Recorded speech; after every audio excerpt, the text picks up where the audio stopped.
Peace and abundance. Greetings, everybody. Welcome to another episode, edition of SiSter Talk. We are joined by our very lovely co-host, Nakiria, and we have the amazing Goddess Zee and Goddess Kei in the building, the trio. Peace. What's up, y'all? Hello. Look at Kira. Hello. You're so cute. You're so cute. Before we get started, and while we welcome our guests that's gonna come in and chat with us and chop it up with us on this great Sunday, what's been up with y'all? What's been going on with y'all?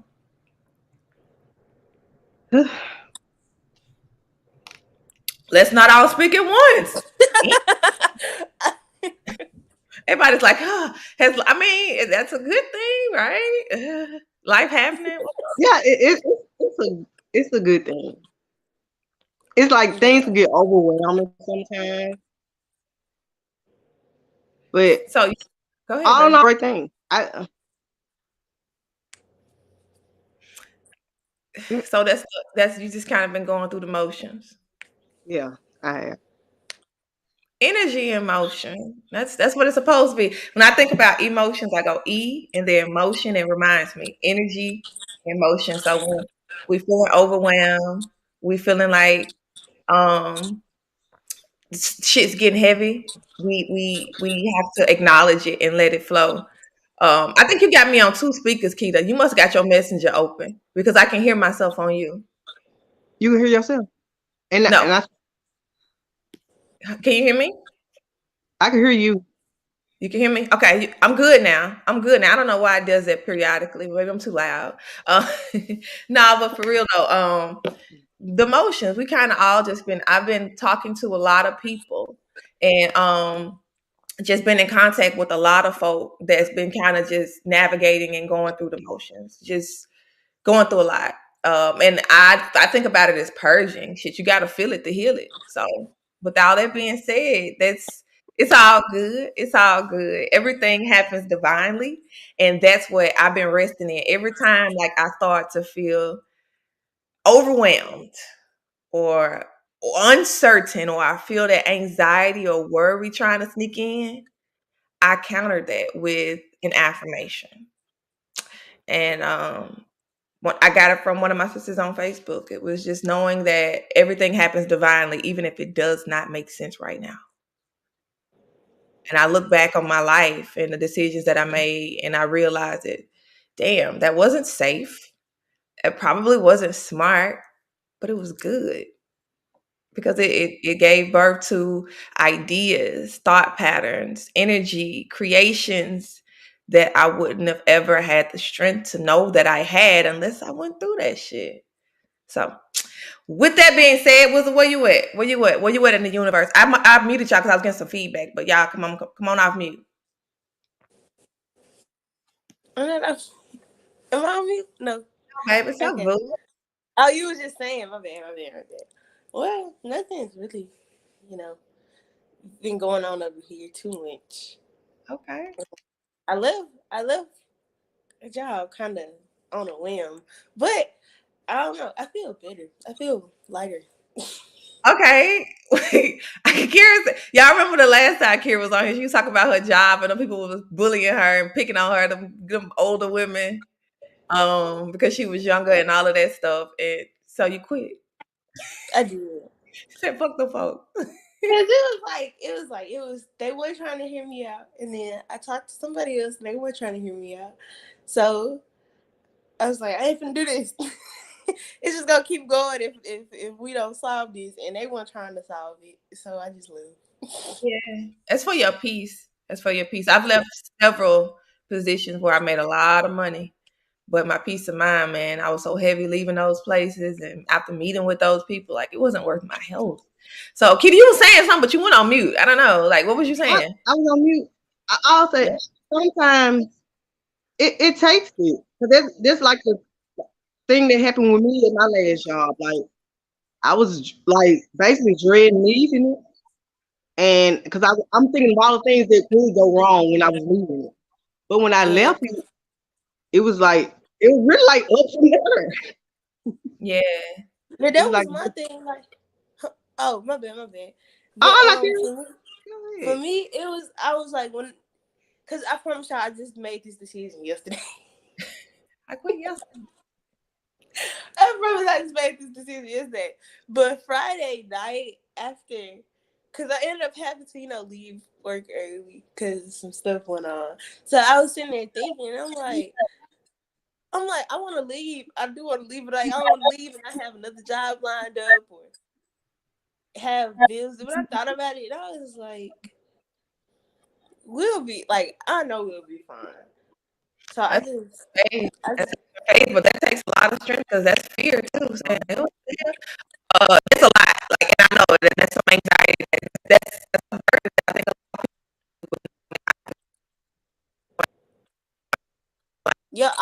your audio yeah, kind of choppy. it's messing up.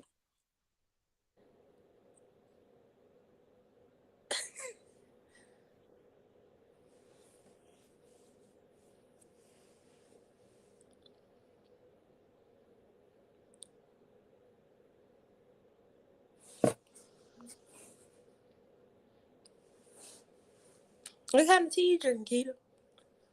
Some nail. I got yellow dark root.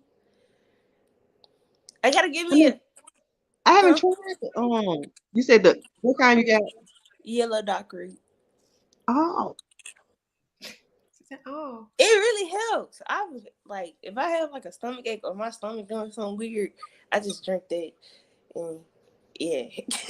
I need to give me some of that. can y'all hear me? hmm Yeah, Okay. we can. Okay, I might have to come in and go out because my sound has been doing some stuff. Like it's like the frequency of it. I say it's my vibration. That's what I like to say, but technology. Anywho, yeah, the yellow dog root, the truth, is used for a lot of different things. It's a staple. But we're gonna dive right into this thing because we've already had technical difficulties and a lot of, you know, purging of talking about, just making decisions for our best. Because when you choose self-love, when you choose something that's honoring yourself, you can't go wrong. So I always know, like, when I leave this job that maybe paid 100,000 a year, I know something better is in store because anything that's for me is not going to allow me to sacrifice myself, my health, or my wealth. So, anywho, Oh, I I'm love on. it. Oh, you silly. I don't know. I have a serious tone about me today. Like I love to joke and play, and I'm gonna, of course, do that all day, every day. But I don't know. It's just been on my heart to discuss. Um, I was telling y'all as we came on, like navigating mother and father wounds and how that impacts our journey. With first and foremost, like defining what mother and father wounds is. It's not necessarily saying that a mother beat her child or harmed her child or a father did the same thing. It's more so of the impact that were the areas in their life that were still being worked to be healed or are still being worked to be healed weren't in place. So it impacted the way that they parented you and it impacted the way the decisions that you made. Does that make sense, y'all? Look at Kira. This is deep. This is one that's deep for Kira. Kira, snap out of it. Snap No, out of it. I was listening. I was trying to understand while listening. She was And I do that best when the I focus on something. You thought about something. Okay, I want to take that one. I'm gonna take that one and run with it. I was thinking about what the fuck you said. Okay. All right. No, for real though. I love it. No, seriously though. Um, So I think about my own journey, and this is a disclaimer. I was telling y'all we're gonna get a disclaimer because I don't want anybody to feel like we're on here bashing moms and dads. Because of course I'm on here. I'm throwing myself on the chopping block. My daughter is right here to my right, kind of on the screen. That's Oh, fun. okay.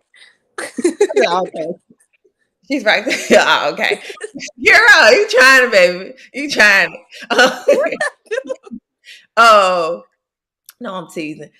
Just because this is my daughter and I know that our relationship has been strengthening as we grow and we've been through some ups and downs and some turns and it just shows the transparency of it all really and truly. I ain't afraid to get on here and air my dirty laundry. I have no secrets. My path, my journey is I always tell people an open book. Now, I am a very private person, but I'm not.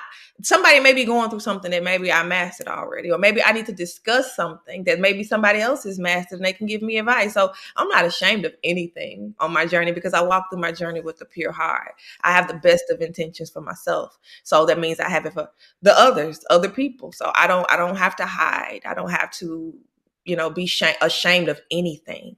And that is something that I've grown to heal myself from. So, anywho, uh, we're not here to bash anybody. It is not anybody's fault. I'm not a victim. I'm not blaming and saying, well, my daddy did or my mama. No, they did exactly what they did because that was the best that they could do. And they gave me their best. And I'm grateful for that. Whatever that best looks like. And I always say that no matter what that best looks like, um, they gave me that. They gave me life. So I'm not on here to bash anybody. I'm so grateful. Got amazing talent, strengths, gifts, lessons, and blessings from both my mom and my dad. In whatever way they were delivered. So, anywho, I say that to say some other wounds that I think about is because my mom actually was born in Mississippi. My mom's family is from Mississippi. And my mom was born in the 60s. So a lot of what she was told was to be seen, not heard, that people of color didn't have much value. The literacy rate in Mississippi right now is still one of the lowest in the country. So that played an impact because people weren't being schooled or educated in a manner that they needed to be. And I say all of that to say and give that background info is that some other wounds that I felt like weren't addressed prior to me coming through my mom's womb um, impacted me in a way to being able to speak up for myself. I was always uh, sluggish to say or speak my mind because I was afraid of the impact. I was afraid of being judged, like I always said, or I was afraid that I would say the wrong thing. So I didn't believe in myself. I didn't trust that what I thought mattered, what I said held weight. So I went around just not talking when I needed to, speaking up for myself. Now I would talk your ear off, but when it came for things that I preferred or my preferences, I didn't really give a whole lot of that because I felt like it wasn't valued, it wasn't worthy. And with becoming a more mature version of myself, I realized that people took advantage of that. Well, if you don't say this what you want, then I'm gonna go on and I allowed that because again, self worth and self esteem. So I allowed it. It's not nobody did that to me. They took advantage of it because I allowed them to take advantage of it. People are going to be who they're going to be, but I allowed them to take advantage of it because I didn't speak up for It's myself. speaking to me. I mean, I'm speaking to me too. Because this is an ongoing journey for me. Nobody reaches that destination. People say, I'm healed. Oh, well, why are you still here? What you still hanging around for? Okay. It's always an ongoing process. I'm always learning and healing in cycles. So the way that I view mother wounds today won't be the same way that I view mother wounds tomorrow, next week, next month, next year, because I shed my layers every single moment, not even every day, every moment I'm becoming a better version of myself. So the way that I view the world, the way that I view myself is going to change in a positive way. But I ain't gonna bore y'all. Peace, peace, peace, peace, peace. Oh, Sheree, I'm here for it, Mama Dula. Oh my God, you're talking about me. I think I'm talking about a lot of us today. I like for real. And I thank you so much for joining me, my beautiful Sheree, y'all. She the only one called me Mama Dula. We can't see her name, but she's the only one that calls me Mama Dula. So um my father wounds, those made some of the biggest impact. I went through the majority of my life with my stepdad raising me. Such amazing. We talk about Jimmy all the time. All the time, Jimmy, dude. Jimmy the We love G. Jimmy. We love Jimmy. I mean, come through, like for real, come through. But I didn't grow up with my biological father. I did grow up in a household with a mom and a dad figure, so that was definitely a plus. That a lot of my friends, a lot of my other family members didn't have both parents in the household. Actually, growing up, that was pretty rare. Now that I think about it, for a household to have a mom and a Mm-hmm. dad with the people who I grew up Mm-hmm. around, it was rare. Because It was I rare. know, like, I ain't trying to interrupt or anything, but No, Because I you're know, not like, if interrupting. you like going to school or something, you hear kids about, oh, my mom and dad, and I be like, oh, you actually have your mom and dad in the household with you? Like it's like you said, it's like a rare thing. Yeah, it is.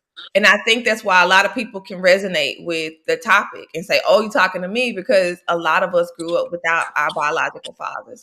A lot of us, I'm getting feedback. So whenever I put you on mute, Keita, just feel free to come off mute. But when I'm done, I'm going to take you off mute. But feel free to chime in. But I'm getting feedback for some reason. You're good now. You're good. You're good now. But like a lot of us didn't have our biological dad. And people keep saying biological dads. It doesn't matter as long as you had a father figure. That's not necessarily true. It does help tremendously to have masculine and feminine energy present in the home because it's a balance. It took a Mm-hmm. mom and a dad to make the baby. It takes a mom and a dad to raise a baby. Period. It really takes a village, but you need masculine and feminine energy. And I think about my household and how I'm the nurturer, I'm the comforter, and Anthony's the enforcer. He enforces the rules. Like I Can I ask you something? Like when it comes to the masculine and feminine energy that you need in the household from each parent, what is your takes on when people be like, well, I could be the mama and the dad?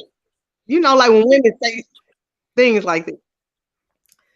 That is such a great question. Very interesting too. Uh no, you now I will say this. People say that, okay, I'm the mom and the dad. I raise my babies, the dad one prison or whatever. And that is very and that's not saying that you cannot raise a productive, smart, balanced, well, I won't even say that, a productive and smart individual, meaning that, you can very well do an amazing job. But there are certain things that a That man possesses and brings to the table that a woman doesn't. And it doesn't necessarily mean that that child is going to have something wrong with them, but there's going to be an imbalance of discipline. mm-hmm. However, and a lot of people say boys end up gay when they mama raised them. That's not necessarily true. That is such BS. Some of the greatest males, look at me, rapping up. Some of the greatest males that I've encountered in my journey have been raised by a single parent household. So it really, that takes a hell of a person to be able to stand in and do both roles. However, it puts a So are you strain on putting a lot on you? it puts facts, it puts a strain on you. So that means that you're not balanced in Mm-hmm. raising that child. So it's a lot on you. And can you do it? Absolutely. Is it meant to be done? Absolutely not. So you can do it, very capable of doing it, but don't be so, it's all about being soft, being, Mm-hmm. and embracing that soft era. And when we become the man and the woman, we become something that ain't soft. We become real masculine. We become hard. And that's not to say that we can't possess those energies. That's part of us as well. But we gotta balance. You gotta know when. But you can't balance it if you working an imbalance because you ain't got no man in the house helping. So You know, I was that person, and I'm being honest. I was that person. I was like, well, the person not here like they should be. So I could do both, but it really just caused me to be angry all the time, like make stressed. oh yeah. Yes, that's like no, I wouldn't recommend it or anything, but that like speaking from my point of view, it just caused more stress on me. You know. Mm, I absolutely agree. I absolutely agree. And I think a lot of people do it out of anger. They be mad because daddy Mm-hmm. ain't present and mama ain't present. I'm the mama and the daddy. My baby daddy is screaming it right now when he put himself in this situation, but I ain't gonna go down that road to talk about him. We ain't even to do that. But sometimes people do that in retaliation because they're angry at that person for whatever reason. And they feel like, they don't need you, they got me. And Oh, that's yeah, me. you don't need me, but my child does. That child does. And of course, we don't want to put our kids in a situation to where they're being abused, or we got people who just aren't able to hold space for their kids. That's fine. But it's your responsibility as a parent not to talk down on an absent parent, because Mm-hmm. you have to allow that child to make a decision for themselves. So you want to say, I'm your mama and your daddy. Your daddy ain't shit. Don't do that, because And, they develop. Don't do it. oh yeah. I mean, Talk. I mean, like the things you're speaking on right there actually kind of chills to me because I can relate to all of these. But I like within my household, there's something I would never do. I would never talk down on them. Like I would never do something like and I think that that's really important. Uh-oh. Can you hear me? Mm-hmm. that. Just make it. Hold on. Let me edit your mic settings. I keep getting feedback for some reason. Um, I think that's the really the most important, one of the most important factors is to peace, Chad, peace. Is to not talk bad on but that takes a very strong and evolved individual. You can't hear me? I can hear you. I was gonna say something. Go ahead, baby. I was gonna say how how you said not to talk bad about the other parent and stuff. I think because we I was over there with Pooh Mama for a while, and it was I get what you mean now, because I know for me, like I was like, I know who you are, but they would be like, oh, your mama this and your mama that, and then I would like get confused sometimes. I'd be like I know that she not like this, but why y'all coming and saying all this? And then now I'm just like, I don't know. Like it would be like I when like I was good. Like I didn't like feel any type of way about being over there. But sometimes it like Let me kind give of. them a background story so this makes sense for them.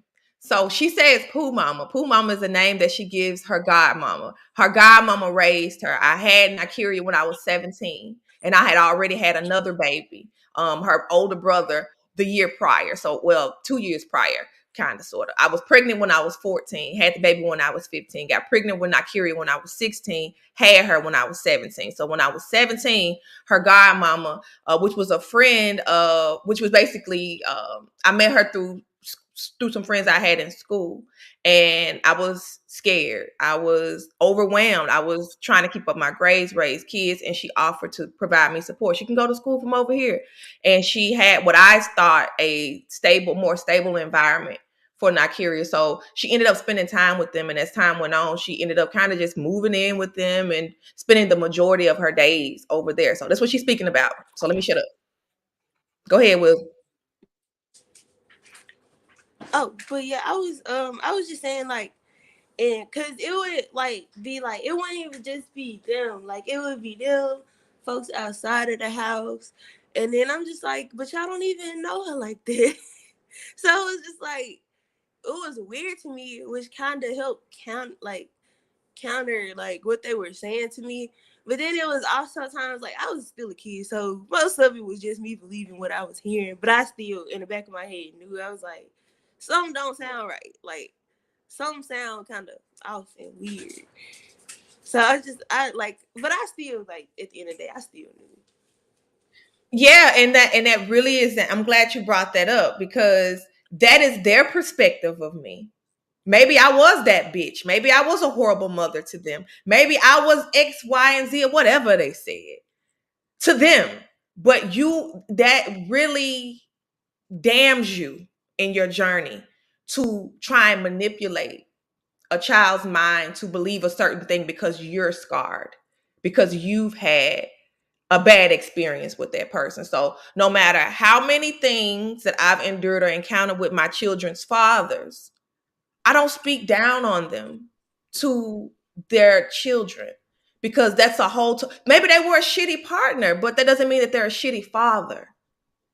Maybe they are a shitty father in my eyes, but the child doesn't feel like they are. But could y'all hear me? Yep. Okay, but what Kira brought up, like you said, that's good thing when she brought up, because like but this right here, what she just said, also goes beyond just father and mother, motherhood. Like this is like in everyday life because it goes towards like with friendships and all. Like a person will actually like tell you something about a person that could be true or not true, but just to make you dislike this person that you don't even know.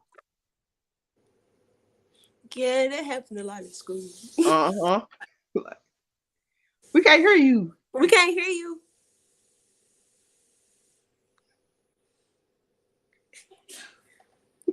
What you? What you?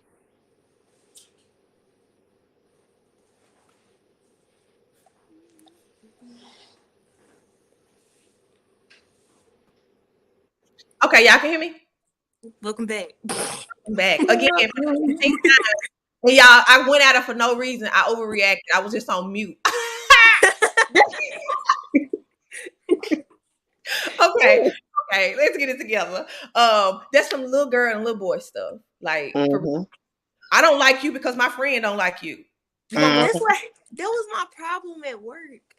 I promise that was my. That's why I was like, this feel like high school all over again. I can't do this. But if you don't heal that stuff, you become that adult. Like from high school, that kid that didn't like people, your friend didn't like. If you don't heal it, you become an adult that don't like people because your friend don't like people. Like I was told like yesterday, I was on the phone with the store manager and he was like, oh, the reason that she don't like you is because you always come to me first before you come to her. And I'm like, repeat that sentence one more time and tell me that I'm kind of kiddie.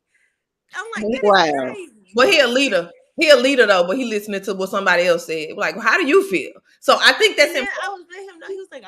He was like, he really didn't even know what to say after I said that. Because when he actually sat and listened to what I was saying for that split second. And I think he realized at that moment how childish that statement sounded. Sometimes, but you look at like how would one like even start that journey on healing from wounds like that? Knowing yourself, accepting yourself. But do you feel like at some point, is it like some people hit a point of no return? That's boundaries. Nobody said. Good question. That's you. Like, okay, say that again. Say that again. I feel like sometimes I feel like for some people, like they probably like when it comes to healing from stuff like that, I feel like sometimes they hit a point of return, but maybe like mainly because like that's what they feel comfortable and that's what they find amusement. So maybe that's why they consistently do it. Like they probably could possibly like very much know that it's not cool and it's not really the good thing to do, but just for the simple fact that they find amazement in it is why they keep doing it and why they continue to go in this circle. Cause that was my like when I was explaining it to him, I was like we can sit down, we can have all the talks we want to about this situation, but it's gonna keep going. It's like it's literally just gonna be this endless circle, and that's why I'm not staying. And you know what?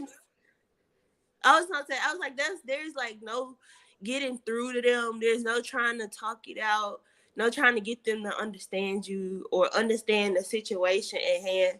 That's just that's just their mindset.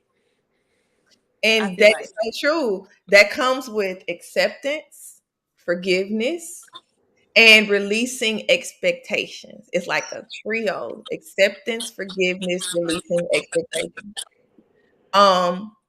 And it's a trio because you have to do all of those things simultaneously. It's a dance.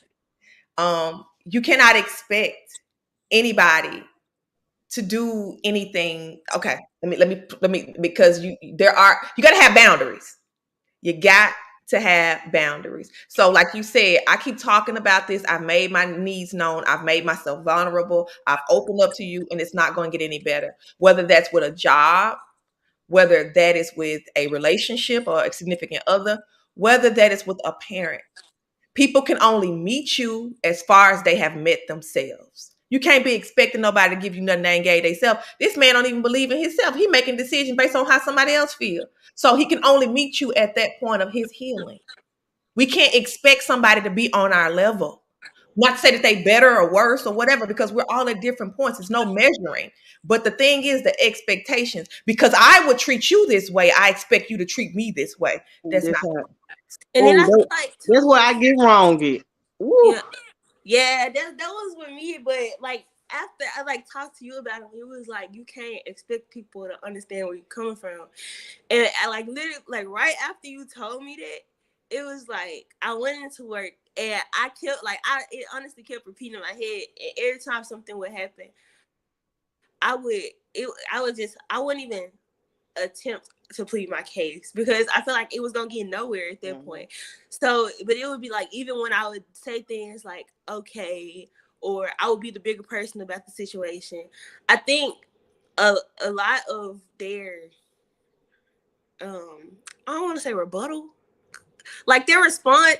I feel like a lot of it may because you have this person who's a lot younger than you, who's being more mature about the situation. And I think a lot of that is the intimidation that they're speaking from because it's just like now you talking to me like I'm this like I'm like you're older than me kind of. And I think and then But that's I trying think to how you say get into their age has mind. nothing to do with it. And but there's a lot of people see age as like I don't know as a crutch to treat people how they want to. Cause I promise I told her and like and all she could say was, okay, but this like she didn't even try to acknowledge it, and that's when I quickly realized I'm like, okay, I see what she mean by you can't make everybody understand you. Some people are hell bent on misunderstanding you. So you're gonna sit there Yeah, and scream and try and figure out why they don't understand. You will be crazy, baby. yeah. I Trying feel to like sit there and say, I figure I'm gonna okay, they're doing this because they're jealous, or they're doing this because they feel like that older people are more superior than younger. You can have whatever thoughts, that's just your perspective. That's yeah, your perspective. It is not your job responsibility to you trying to do everybody's job if you're trying to make them feel a certain. How would you feel if somebody said, because I like the color blue, you must look at the color blue this way? Because I like the movie Forrest Gump, you got to like the movies Forrest Gump and feel like that it's sad and not happy. You can't. We have these own unique lenses that only we experience, and we can only view through that because of our personal experience, whether it was whatever experiences we went through life is how what has shaped and molded the way that we view life, the way that the choices that we make. So you're gonna go through somebody's whole agenda, their file. Oh, her daddy left her when she was 8, and her mama did this, and try and figure out why they treating you like this. No, just trust that they are who they are. Accept that they are who they are, and don't expect them to return what you give. Just be you and treat people with the kindest heart that you can. Do your best. But however anybody else responds is not your business, good or bad. They can throw flowers at your feet. I give thanks. But you're not dependent on that response. You don't allow that response to shake who you are internally. That's ego. Somebody else say, I don't like you. Or they don't wave back when you driving down the street or whatever. You can't, their response, you don't know what that person is journeying through. You don't know why their response is the way it is. Accept that it's not yours. Maybe it's not as favorable as you would like. Maybe that's something you wouldn't do, but that is okay because I'm going to keep journeying and I'm going to keep being me. That takes a lot to not be swayed by people's decisions, to not be swayed by people's opinions, to not be swayed by people's actions. Just accept it. They are who they are. I'm not judging you. And that is huge because a lot of people judge. I don't like that. And she on Facebook naked, and Mm-hmm. I don't like the food that she cook.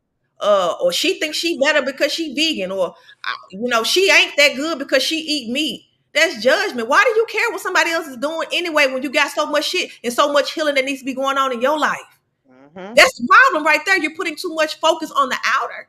You're putting too much focus on somebody else's plate. So now you don't even know who the fuck you are because you sit here navigating everybody else's life. I know I used to wake up and hop. I'll get on Facebook again. Hop on Facebook and I wonder what they doing today. I wonder what you doing today. No, that ain't how I'm starting my day. I don't really care what they doing today. And if they doing something that's Great, great. They're not. But when we start judging people, something we don't like or something we don't prefer, say for instance, if I say she driving a hoopty, she driving and I only ride Benz, baby. Well, now you just gave energy to you riding a hoopty and her riding her hoopty because you've taken your focus off of your goals and you care that much about her driving a hoopty that you decided to talk about it. You decided to speak about it. You really focus that energy on what you do want. And when people make decisions that don't look like yours, be okay with that. That's their journey and their path. You don't know what they're going through. You don't know what brought them to this point. You don't know what their thought processes are. Honor that and thank them for that. Hey, thank you for being yourself. Maybe they can teach you something, maybe not, but don't down them. Don't discourage them. You don't know how much courage it took for somebody to do what they did. Oh, I needed this. You don't know how much energy, like it, I don't know, just Ashe. But anyway, let's get back on mother and father. Okay. I can go that road, like for real, because that judgment factor, I can't stand it. But look, they're gonna be talking about it, judging judgment. But that is something that I don't desire. So I don't do that. And when I catch myself doing it, even with my children, with myself, that's good and bad. No, it needs to be what it is. Whether I look at it or good or bad, I'm not gonna hone in on the good and bad. I'm gonna look at why this is a lesson that I need. I need this. It serves a purpose, so I'm gonna honor it. What's going on here, and what do I need to do? That's called being present. You just made me look at that a totally different way. Totally different way. So, you know how you said like the judgment plays a pretty much it plays a big factor on everybody who I don't really know how to explain it, but it's like I get what you mean, because you know when I was staying over there with my godmama, it was like I felt so closed in. Like I feel like I couldn't try nothing new without like, oh, what you doing? Like, what's that? I'm like it, because they had never seen it before, so it was abnormal to them. Or like it could be something as small as me wanting to be in band instead of play softball, and then it's like I enjoy that more than what y'all would, and I part of me feels like they feel some type of way about me doing things that was out of the norm, and I got called weird for it. Oh, so, that. I mean, do they kind of relate to when they say that parents try to live through their children? Yeah, because it was like some stuff like they had me out there playing volleyball and softball. I'm like, this is really not what I want to do for real. Like creating, but it ain't for me. And then I feel like when I had like came to Colorado, I feel like that was a breath of fresh air because you actually gave me the room to do like what I felt like doing. Whether it was like it was when I did turn 18 and I was able to go get piercings, I think I kind of got excited and ran with it, and I went to go get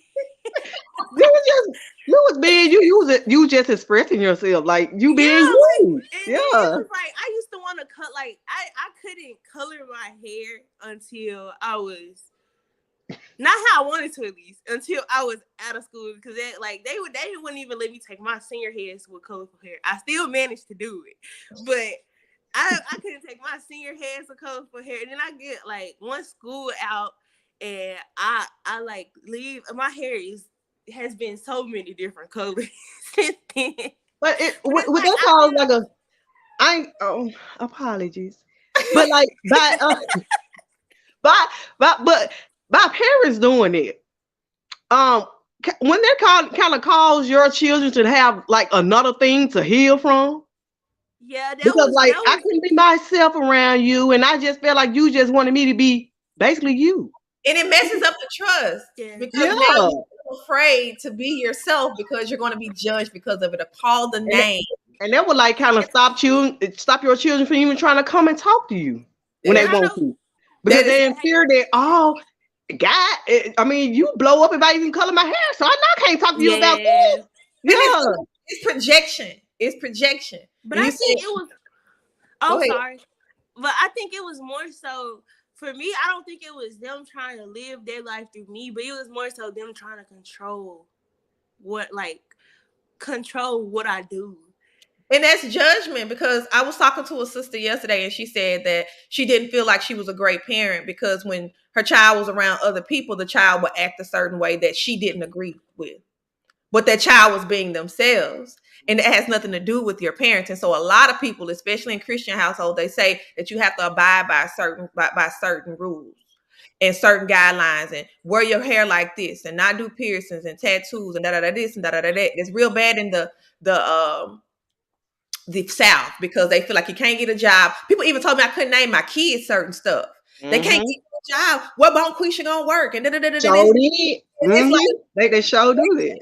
It's judgment, and it's like, how you gonna tell my kid can very well wake up? I can be a millionaire today or tomorrow, and you just now like you don't know what my path entails, but now you're saying that you just automatically told me that my child ain't gonna be successful because of what I named them.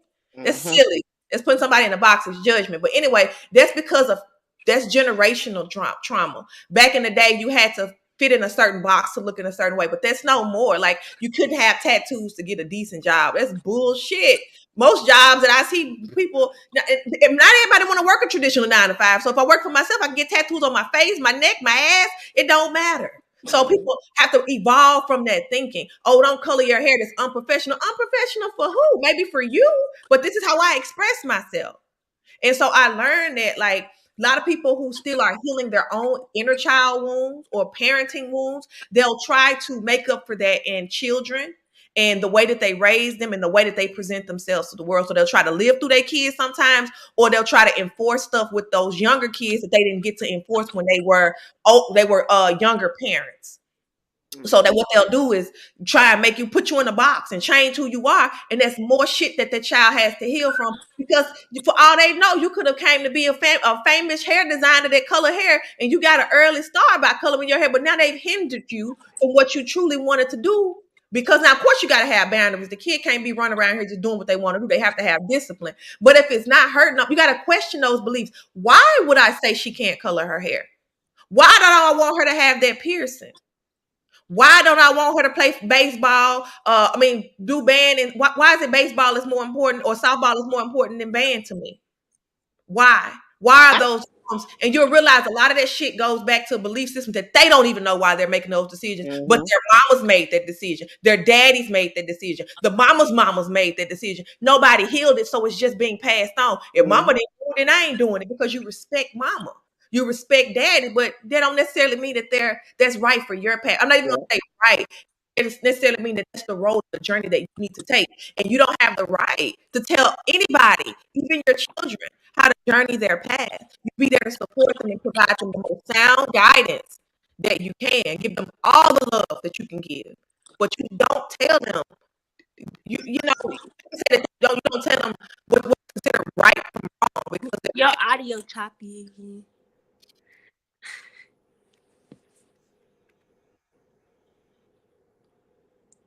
I mean, this is some real convo because I really believe that parents should hear their children more. Yeah, that's what I was saying. Like when I came to Colorado, it felt like a weight had been lifted off my shoulders. Cause it was like you gave me the freedom to do what I needed to do. I also having boundaries. Cause it was like that's where I truly felt like, I don't know. I say it felt like a burst of freedom. You was able to spread them wings. Yeah, because it felt like I was so closed up, and it's telling that person they're not good enough if you're trying to tell them they need to do something different. And I know you got a lot of backlash when you didn't decide to go to college too. Yeah, I did. I got a lot of backlash when I left to Colorado. But who's to say that that's for everybody though? Girl, listen, baby, if I could have done another way.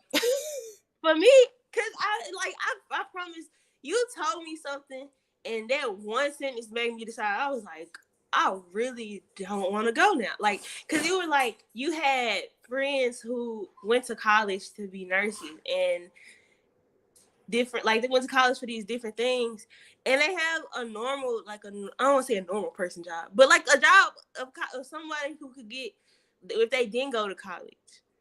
And I'm like, there's so much. I feel like college is overrated, and it's like this American dream. Like, it was the American dream when we weren't. Remember, I said about mama them not having the high literacy rate and all that. And my mama's smart as well, but I'm just saying, like growing up in Mississippi, I imagine that her mother and her mother's mother had struggles with like education and literacy because at one point we weren't able to read and write. It was something that was an afterthought. We had to more so work and provide rather than going to be educated. So that when we were allowed those opportunities to be educated, it became a goal for those generations. Oh, because I didn't get to go to school, I want my children to. Times evolve now, and a lot of people, I've seen people go to school and end up in $200,000 in student loan debt. Okay, and don't even have a job in that field. But because it was so acceptable and it was a measure of success to go to college, they made a decision that they didn't want to make. I wasn't doing it for myself. I made it out of high school, and I say barely because I had 2 kids, and that shit was a struggle. It was hard to be a full-time student and 2 full-time mamas. That's why I employed upon help.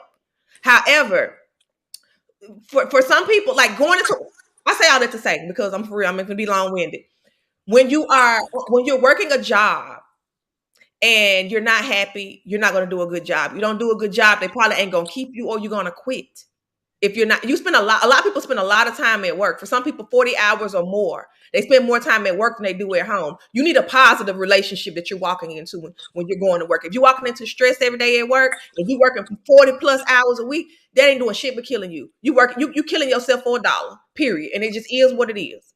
But if you go and do something that you love every day, it's not work anymore. It's really having fun and enjoying yourself, and then you're gonna got that financial overflow that's coming too. So that's success. Not necessarily having all of these degrees and names behind your letters behind your name, and all it's doing is putting you in a better position to be a corporate slave.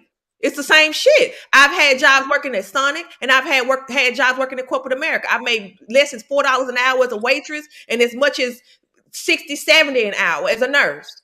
So, and all of that, I say all of that to say that most successful positions I've been in is the positions when I work for myself. The positions where I was doing things that I actually enjoyed, and that's helping people. And if I wasn't in a job that did that, I don't give a fuck how much money it paid me. I didn't. People like, you change job, like you change your underwear. I do.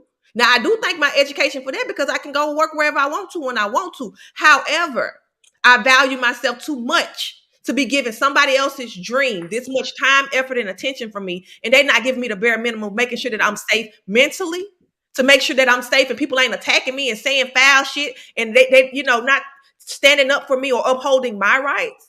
That's what we got to make those decisions. A lot of people go to college to get them jobs that don't respect them. When they spend all that money and they're not happy, and now they in a field just like, okay, what the fuck am I? You don't even know who you are, because you just spent 4 years of your life trying to be somebody else, and now you got to go find that person again. And that's why I allowed you to have freedom in Colorado, because I wanted you to know who you were. Mm-hmm. Important, and I value and honor who you are. So I wouldn't dare tell you that who you're striving to be or your aspirations ain't good enough by saying, you're going to do it this way. No, I'm going to give you advice and let you make that choice. In that you would give me like the pros and cons, and then like let me make the decision.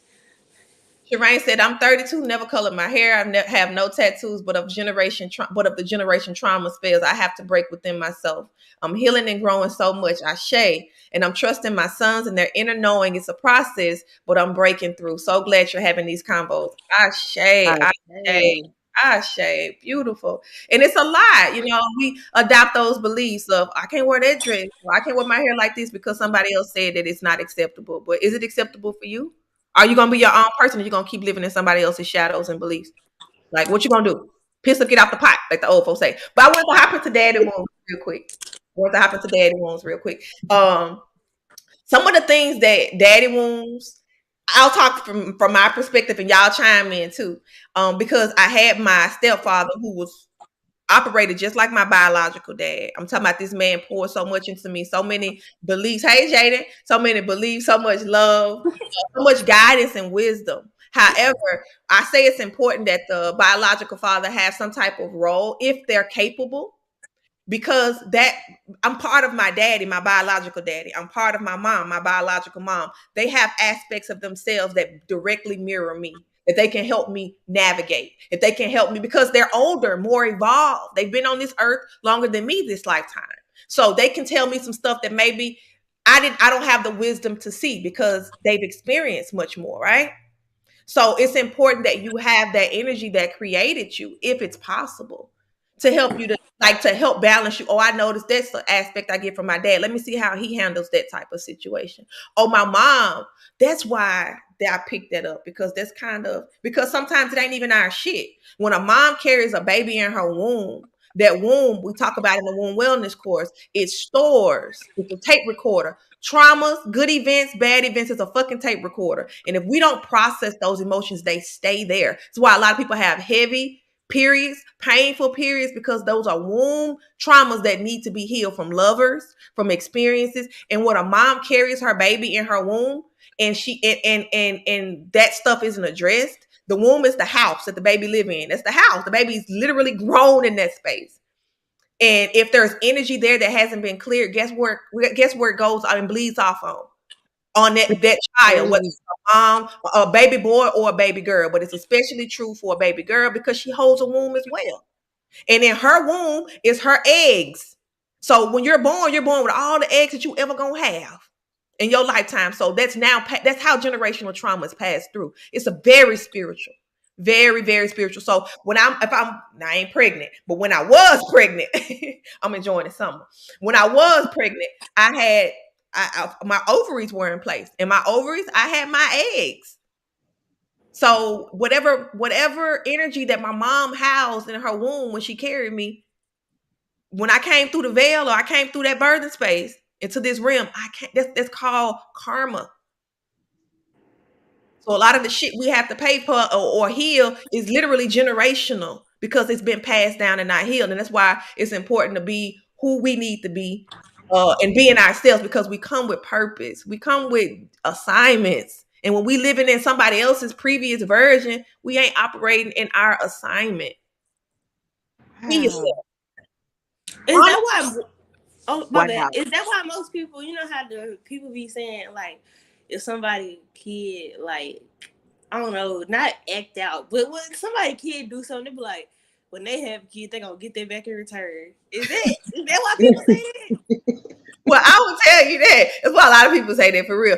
But it's karma. It really is. It really is. What you get out, you're gonna get back tenfold. So if you was just like fucking shit up when you was a kid, your kid's probably gonna do the same thing. And I say that with Sweet Fruit because Anthony was, from what I hear, a terrible little kid. Like, and I ain't saying Sweet Fruit terrible, but I ain't saying she don't cut up.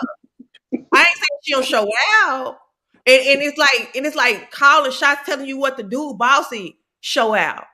So and he laughed and he like, that's all your mama. And that's me too, because I sit around here, they say they call me your grace. Yes, your grace. Because I like things a certain way. Okay, whatever. Let's roll with that. You're gonna get it done though. So So, can I ask you something? So even like say like you're pregnant and that child like during the era of you being pregnant and you was going through that era of, oh, I'm in fear, I can't speak up myself, I gotta do this and I gotta do that. Would that rub off on your child also? Because like I'm experiencing that with my child. She's shy. She's just the way that I was, and she's scared to speak up for herself. So with that type of energy rub off also like, absolutely. Absolutely. There's a reason why you don't speak up for yourself, and it's trauma. And it may not even be your trauma. Maybe it was grandmas, great grandmas, great grandmas. Maybe it was mamas. We don't know. We ain't trying to go and dig through nobody fucking dirty laundry. All we know is that it exists. And our job is to say, I don't want this to continue. And it does not matter. No, don't be discouraged if say, oh, I didn't do this whole womb healing when I was pregnant. Now I done passed this shit on. No, your duty now is because you didn't heal it while baby was within, is you heal it right now. And when you heal yourself, them kids is watching, man. They can't do nothing but watch, even if you don't think they are. And when you start to respond differently, when you stand up for yourself, you're giving them an example of what that looks like now. And so now you're living proof. So you don't have to go and preach to them. You just be walking how you talk it. And everything gonna follow in suit. I'm telling them to speak up for themselves, but do I speak up for myself? Woo! There you go. Ooh, I'm it telling makes so you, I much sense. told Anthony this the other day, and I'm picking on him. Is because Ducci was headed upstairs with some spaghetti, baby. Had a whole. I said, who even go upstairs with? Oh, my wife with that spaghetti. And Anthony said, no, don't go upstairs with the food. You go to the dinner table. And he went and had his plate, and he went right upstairs. I said, Anthony, how'd you tell him not to go upstairs and you go upstairs? He don't understand that because he's smaller, that he's more prone to making a mess, and you're older and you clean up behind yourself. All he knows is that daddy ain't doing what he told me to do. And that makes kids defiant. That makes them defiant. So you have to mirror the behavior that you want to see in your child, not speaking and barking at them. Walk it how you talking. Talk is fucking cheap. Anybody can do this. Actors can turn into whoever they want to be, whenever they want to be. So I don't really listen to that. I let the energy speak, the action speak.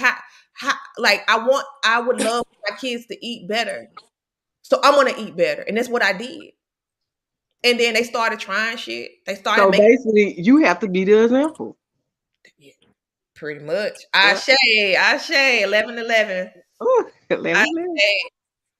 I give thanks. So Okay, so I got another little thing to touch on right quick.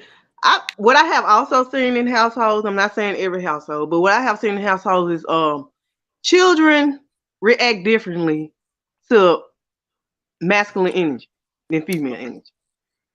It's like children, they would act upon what you tell them quicker if daddy says so. mhm. And I see that a lot in households. Shiloh do that. That's funny. Shallow is Kira's dog child, Shallow Jenkins. Um, but it's what goes back to those roles when you were saying like, can a mom be the mama and the daddy? There's certain energies. Men are full of testosterone, and women are full of estrogen, and we're different chemically.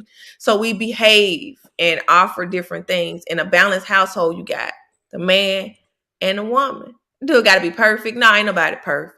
However, mom's the nurturer. She's the softness. Dad is the enforcer. He's the hardness. So that's part of what. Now, I've learned in parenting that you got to be on one accord. You never disagree in front of the child. Well, you shouldn't have did that in front of them because now you're divided. You got to be on a united front. Even if you don't agree with what dad did at that moment, you're going to have to pull them to the side and not do that in front of the child. Because now that they know they can manipulate whatever you just said, kids are so smart and be able to use one against the other. For me, it was I could cry and mama could do whatever. All I got to do is whine and she's going to jump to my every beck and call. Because when Anthony would be like, no, he can't have that. Well, he can just this one time. I will make excuses. But that's me overstepping my boundaries because he's the enforcer. Oh, and I tend to do that too. You got to let them do their job. Man, by all means, make sure your child, like I'm just saying, some people overdo it, especially in the South with these whoopings and hitting on children. I do not hit my children. I don't care what nobody say. They're slave shit. I don't. Yes. Because if you are truly an adult and you're in power, you don't have to raise your hand at some that's bullying. You don't have to raise your hand. There's other ways to discipline a child. And by one is giving them attention and giving them the why behind why you're saying or doing what you're doing or why you're taking something away. But you don't hit children. That just creates fear and they don't work. Whoopings don't work. And then you just looking at it. Why are you hitting them? Just because they're not agreeing with you or they're not doing what you're telling them to do. And that goes into like in adulthood too. When I'm gonna say like when you're in an abusive situation, like when a man feel that he could hit a woman to do something like that, like that. Oh, yeah. Is that a part of a generation curse being passed? That is part of a mother and a father wound, whether it's either or both. That is because either a parent got abused and that became their norm. Well, when my mama spoke up and said something that my daddy didn't like, he hit her. Well, that ain't what I'm saying for real. My mama didn't get hit. But I'm just saying, like, hypothetically speaking. So we have to really, again, mirror that behavior because our children are taking note. And so because that person saw their mom get hit or their dad get hit in the house, they think that it's okay and that's the proper way to communicate. That is not. That or because they were hit.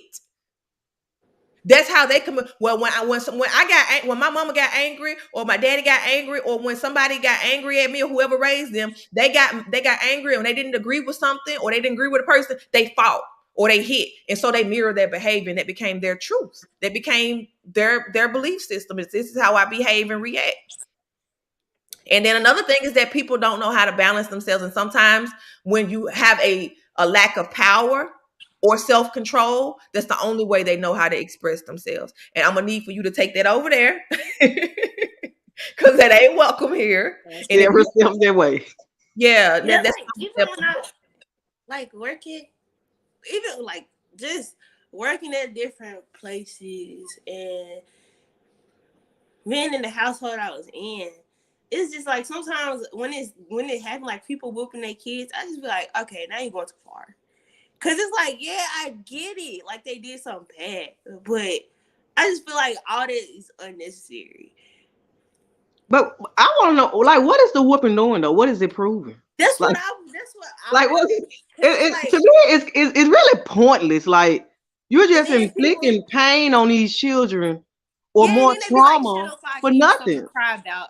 And then I just like, Oh, and when girl, they not say that, now. now you hit it right there. That's the main thing they say. Cause it's like you just gave this kid a whooping, and they crying because it hurt, obviously. And then I'm like, hush, if I give you something to cry about. It's just like you just gonna Yeah, make me cry even more. yeah. That's funny, yo. I walked in on the tail end. I wanted to restart myself so I wouldn't cut out. It was coming that time again. I don't know why. It's like a time. I bet it's something I do on my computer. I promise it is. I I'm like, was like, where's she go? Like she in the circle. gone, to vanish. You know, but it's funny that y'all said that because the people like keep crying. I'm giving you something to cry about. You just did. What the Yeah, like You know, give me something else to add on to what I'm crying yeah, about. something else. even more? You know. And what it is just like now you whoop me, and now you don't even want me to express the emotion of crying. Like, Yeah, When I'm that's so supposed to just sit it's there and almost take it, like yeah, this because for one, hurt. I don't immediately hearing a baby cry, it does something to me. Now I know that's how they communicate, but I have to address it. If a baby crying, we need to know what's going on. Why you hollering? Yes. I'm not gonna hit you and have you holler and then irritate myself and get more irritated, probably pop you again because you holler. But you cause all of that by putting your hands on the child, rather than sitting down, explaining the lesson, teaching the lesson with sincerity. You Yeah, just like you just aggravated the situation. because I know for me, like even just working at the beauty supply store, a lot of people come there with their kids, and you just like, and I'm not gonna lie, sometimes I don't want to say I be judgmental, but sometimes it's like, oh my god, it's different things that like happen. Cause it's like some people that come in with their kids, and they are like soldiers, and then some people come in, their kids running around, hollering and screaming in the store, What? and Go ahead. Go ahead. it's like I don't know the way that they handle it. Sometimes it just be so crazy. Like this one lady, her kids, they were like she was like, y'all know better than to act like this in public and this that, instead of just being like, I mean, the beauty supply store it's a nice beauty supply store for some stuff that ain't a lot of people haven't seen, especially in a beauty supply store. Kids, they got toy cars and stuff like that in there, so obviously they gonna get excited because they think they in Toys R Us or something.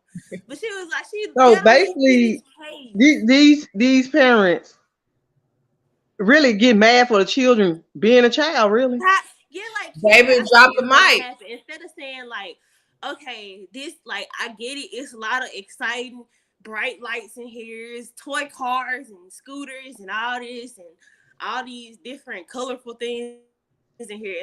But like now's not the time to like we can go somewhere for that later, or we can wait till we get home to play and stuff. But now's not the place. Instead of saying all that, like they cuss them out and pop them and drag them by the shirt. I just be like, dang, That ain't man. funny. That ain't funny. But the baby, they be. I've been to places where I seen mama straight up like the smackdown.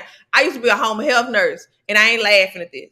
But I was at. We went to the appointment. I went to the appointment with the family. They was in physical therapy, and the little boy didn't want to do physical therapy because they had to put these prosthetic type things on his feet, and they hurt. So he would fall out. Ah!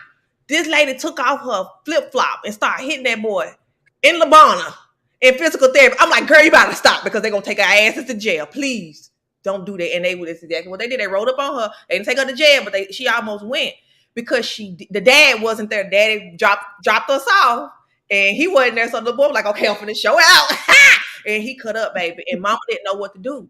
She got frustrated. She took off her shoe and she probably responded in a way that somebody probably responded to her at some point. Or she did the best that she can, even if it ain't our best. But we have to, that's why we can't look at our kids like little people. They're humans with emotions that need time and attention to know this is why he acting out this way and this is what I need to implement. Let me talk to him and see what's going on. We grown ass people. And sometimes, some days I throw temper tantrums, baby. So how do you expect a small child to regulate their emotions and their feelings and be a soldier? A soldier means that they scared as fuck. Because if they get out of line, they're going to get clipped. That's why that's a soldier is what you see. You see fear. And there's nothing wrong with seeing kids that are disciplined, but there's a right or wrong. I ain't gonna say a right or wrong way. There's a balance and an imbalanced approach to do it. And causing harm or invoking fear into a child to get them to do what they want you want them to do. That's slave master mentality. That's fear mongering, and that's not love.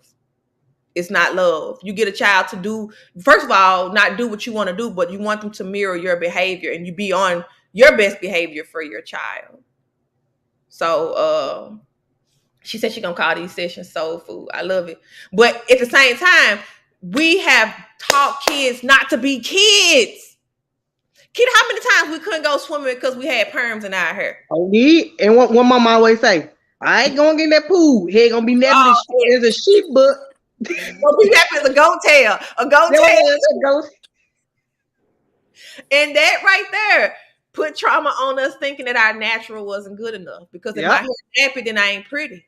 And then your natural love water, not no chlorine water, but it loves water. But you know what? Even with the chlorine water, if you have natural hair, it's not as harsh as if you got some chemicals with a perm. So if we got in that chlorine water with a perm, that shit was gonna fall out, baby, frizzle and crumble. You hear me? But if we do that with our locks, with our curls, rinse that stuff off and keep it moving. You know what I'm saying? But we weren't able to be kids. Like my mom was always say, "You walk around here wild headed." I used to my hair be all up. I know when I used to wear my afro out, or even I had my locks, and I went over to Mama's house, and they was like, "What you doing with your hair?" I'm like, "It's my hair. It's my hairstyle." But they be programmed, and then now you feeling self-conscious because you like, damn, I thought I was the shit. Right? I'm like, I thought this hairstyle was good.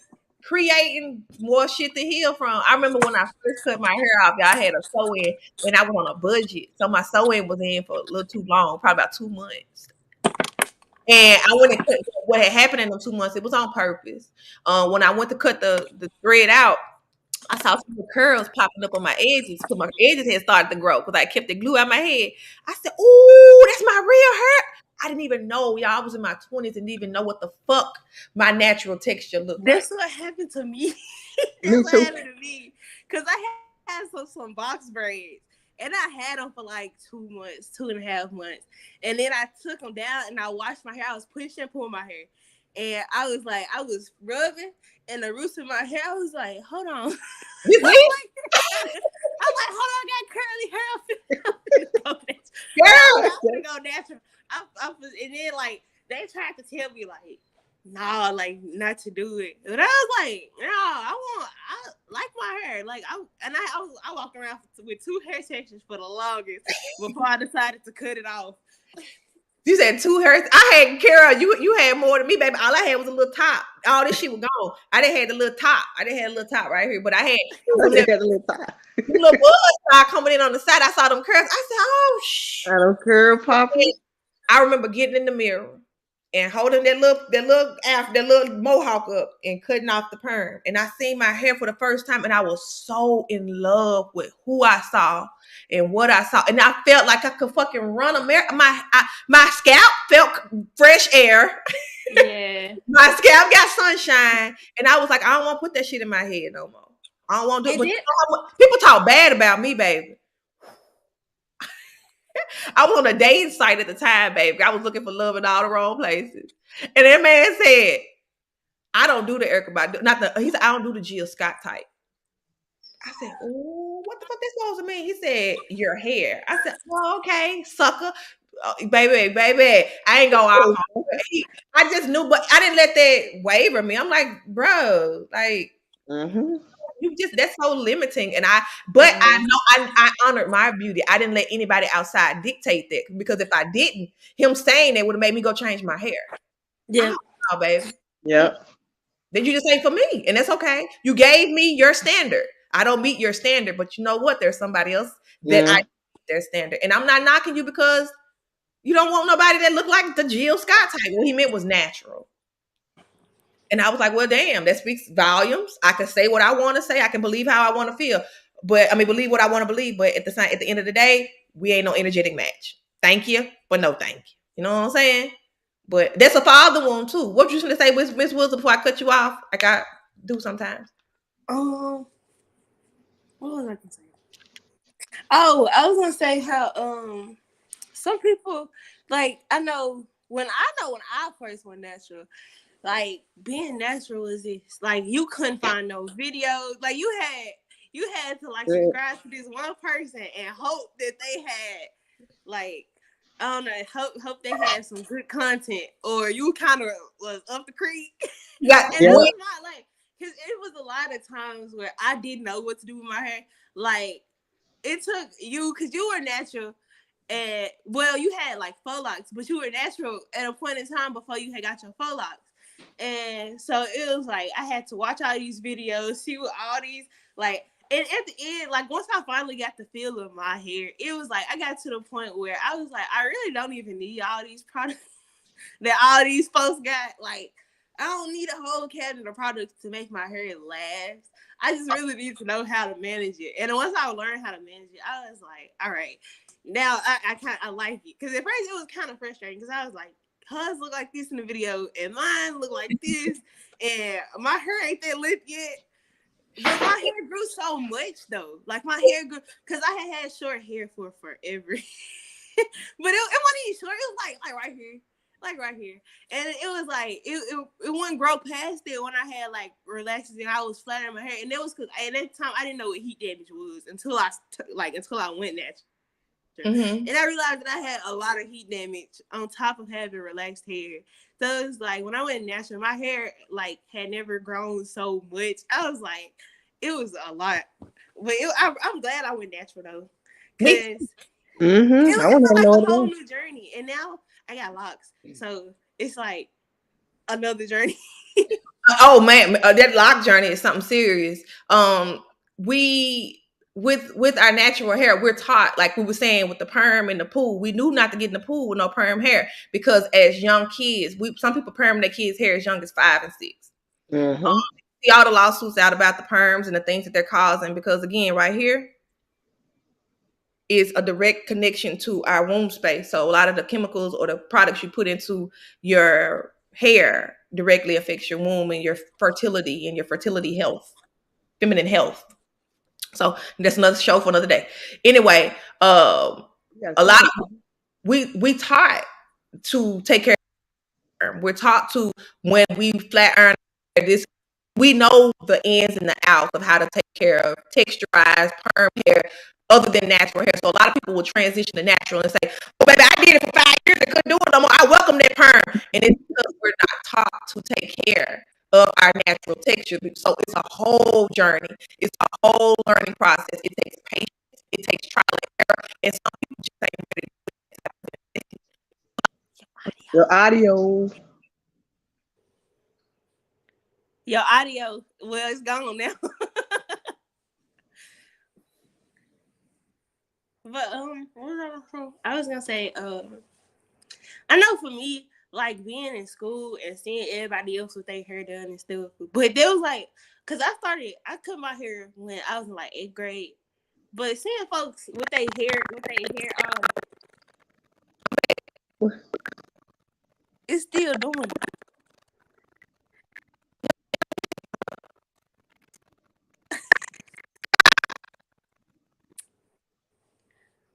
But I know for me, it felt like I don't know. It felt like I wasn't doing something right. It's like a I don't know, cause my hair like I just I used kind of think because I think like we was taught to hate our hair. That's basically and what it was. I feel like that's where I was different because it was like I didn't hate the fact that I had my natural hair out. Like I just used to wear curly froze all the time, or I throw a headband or something on, and But I'd be people will fine make with it so that. like So it's so bad when you wear your yeah, natural like hair. they make Like it seem like you just not taking care of your hair, so you don't got like a yeah, sew in or some braids or something. And I'm like, I can take care of my hair and not have all that stuff in it. Like now, I don't even put edge control on because it's like I don't feel the need to. Like I feel like it's another thing that they want you to do to be. Oh no, What happened? want you to do to. Amy? Can y'all hear me still? Can y'all yeah. still hear me? My Can y'all phone just did something weird. But I feel like that's another thing to please other people. Like even when I put on edge control, I don't like it. Like cause it feels all slimy and stuff on my ear. Can y'all hear me? Yeah, I can hear you. Yep. Yeah, but I know like it's a lot of like even like I can't even wear braids no more. That's when I decided to lock my hair because I'm like braids make like the braided hair make my scalp itch. The edge control make my edges feel all slimy and greasy all day. And I'm just like I'm perfectly fine with just wearing my hair how it is. I remember getting braids and having like feeling like, woo, baby, they pulling my brains out, man. Yeah, when it first get them done, it's so I, tight. I had some faux locks on permed hair, like permed hair, and this before I transitioned completely to natural. And I'm just now growing back a spot because I had permed hair and put a heavy faux lock on, and that whole joint fell out, and I had a Ooh. whole ball piece. And baby, it just not grew back within the next like the past 2 years. I had a bald spot, but that's the stuff that we put ourselves through to fit into societal norms. Get Mm. burnt with the hot comb. Beauty is Mhm. pain. Says who? I sure What has they call done. beauty. Yeah, What well, is I had called got beauty. What? some like box braids done, and the girl did them so tight, and she, you know, them little big box braids too, them thick ones, and she did them like right on my edges, and they was just falling out like day by day, and that's It, why they I be, like it my be edges. too heavy for your hair. It's like People and say you ain't got no edges, and it's because I'm trying to. The people was trying to look cute and be cute, and it ain't mhm. that they're bald headed. It's that they put the styles in their hair that they don't know their hair. They don't know, and so they do things that. And for a lot of people, the edges. For one, when you stressed out, that's that your edges start to break out. So that it's already for a lot of people a weak area of their hair, and then they go and put heavy extensions on it. And don't and God forbid, they tighten it so tight you can't even see the part. I'm talking about you can't see shit but skin. Yeah, And that's not and I see them do with the kids' hair. Like people was like always talking about Miss Fruit hair when she was younger. Like, why don't you like put her hair in ponytails and bows and this? That's putting tension on her hair. If you knew how delicate a little baby's hair was, you'd know that's what it was on Beyonce daughter's ass. But look how long that baby hair is now. Because you Mhm. stop trying to fit into society. Oh, Miss Fruit right now got locks. People like cringe. That baby's so small. You like, baby, let me do us. Let me do what we do. And I'm gonna let you do what you do without saying that you bad or I'm good. Let's just do what we do and what works best for us without Mhm. judgment because so many people do. If you don't want to wear your hair like that, fine, but don't feel so strongly about it to where you want to go and speak up and cause an uprising. Oh my God, she locked out. Somebody told me she locked all that pretty hair. So you don't think my hair is pretty and locked? That's your opinion, but Yeah. works for me. People, I don't, and you really at the sum of all this shit up. You got to quit giving a damn what people think. That's when you level. That's the true level up in life. And I mean, a lot of people say, I don't care what people say. I mean, say it and mean it. And that is an everyday thing. Like that's not something you master overnight. That's not. You just got to really not care what people think, good or bad. If you think I am the most amazing thing that ever graced this green earth, great. But I have to think that for myself because the moment you stop thinking that, then I don't think that anymore. Wrong. I got to know that for myself. If you And, tell me that I ain't shit, people going to walk around feeling like they ain't shit. I have to know for myself that I am royal. I have to know you have to, and that comes through self and, love. and, and you had that talk with me. You had that talk with me. Tell them Yes, about it. Go, you had go. that talk with me. Because I was like I was at the point like when I post on Facebook and all that, I was just looking for the likes. And I Okay. was just looking for the compliments and all that. And it's like, and I get upset. I'm like, okay, I didn't get this certain amount of likes. I didn't get the compliment I want. Well, let me take this post down. That's Yeah. how I was. That's how I was. Until you had that talk with me. And you were like, you gotta know this for yourself. You can post what you post, you can post every day. Even if you get one like 0 likes. Long you know this for yourself that you're beautiful. You are like because I'm like I'm with the fashion thing. Yo, And it's you like fashion thing. You I so used much. to I You used so to do that too though, Keita. But I wasn't like I mean, it was the point where I was like middle or ninth grade and high school and stuff. And it was like once I realized just how unimportant it really is. Cause it was like it got to the point where I took all like I had like a whole bunch of pictures on Instagram, and then it was like I don't know, like I would get comments and likes and stuff, but I'd just be like, that ain't like it was a picture I had on a wig. You know that picture? It was a wig and some contact. yeah, I And was I like, was oh, like, this girl here, baby. I looked at it and I was like, that ain't me. You beautiful. You was absolutely gorgeous, but I just didn't Yeah, recognize. like I thought the picture was pretty, but I'm like, that ain't me though. Like it was cool. Like it felt like I was in like a little costume or something. A societal norm. It's a societal. Girl, you had them nails on. I remember all the times you were going to spend all that money on your nails, and I I didn't see know it was myself. free. It was free. That's why I kept getting them done. Well, you right. You right. And I was like, I would always say, you just gonna take them nails off soon. You'd be like, I I'm did. the time. I took them off. I It ain't gonna was lie. I took them off every really. time. Well, But that I was was talking to Jaden, and he was like that he wanted to get my nails and stuff done for Valentine's Day, and I was like, I'm not even like I promise you, I would gladly get my feet done, and I probably get some polish on my nails. Like, well, I was like, I ain't gonna waste your money on no acrylic. right. You ain't gonna keep. Kira has. Well, you have a certain way about yourself, and not saying that it's not gonna evolve or change, but we got to honor that. We honored it. And I forgot what I was gonna say, y'all.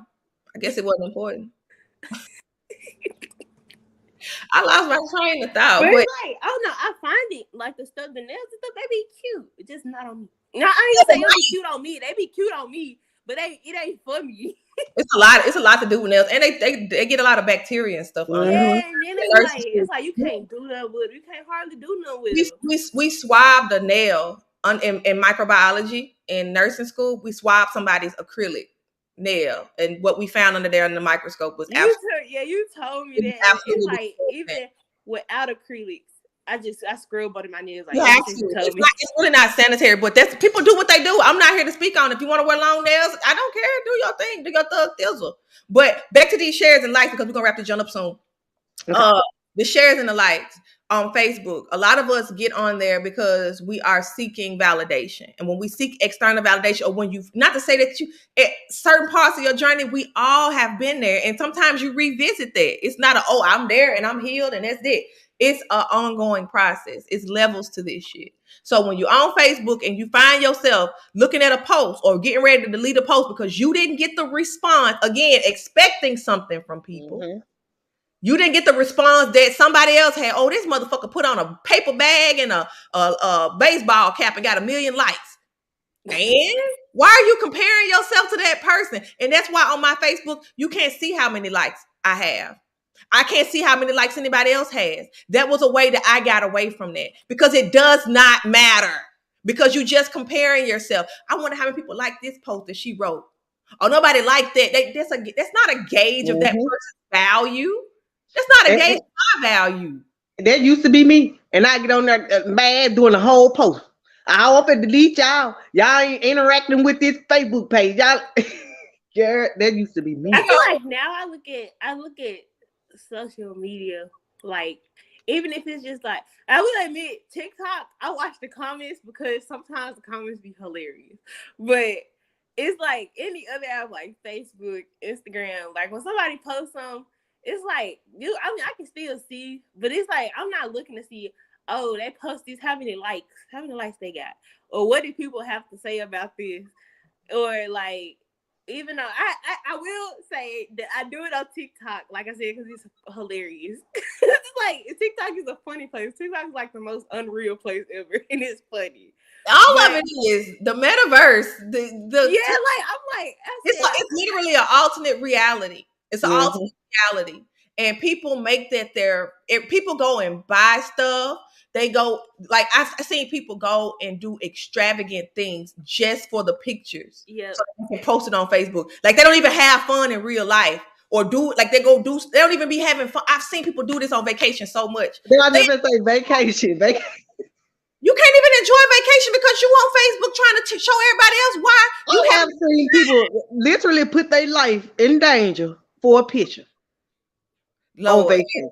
But that just goes to show. Shireen said we need to follow her page, Evolving Sacred Women. Y'all check her out. She's an amazing goddess that like hones in on health, talks about a lot of good spiritual stuff. She's a mother, she's a doula, Evolving Sacred Women. Shout out to Shireen.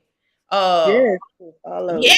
She said, I love this. Could you give me pointers? Pointers about social media. I want to go ahead and tie it into a pretty little bow with this. We'll have to do probably a part two because I want to get into some decisions that I made based upon like mother and father wounds and a lot of things that a lot of people be like, oh, she changed. You ain't the person you used to be. And for a long time to be like, damn, I was really that bad. And it made me feel heavy on myself. Like, dang, that's how you view me. But I had to quit worrying about what other people think and really worry about myself and what, oh, this Justina, my bad. I'll just say, I thought it was Shireen. It is Justina, y'all. My apologies. It's Justina with Evolving Sacred Women, y'all. Shout out. I'm going to put it back up here again. My apologies.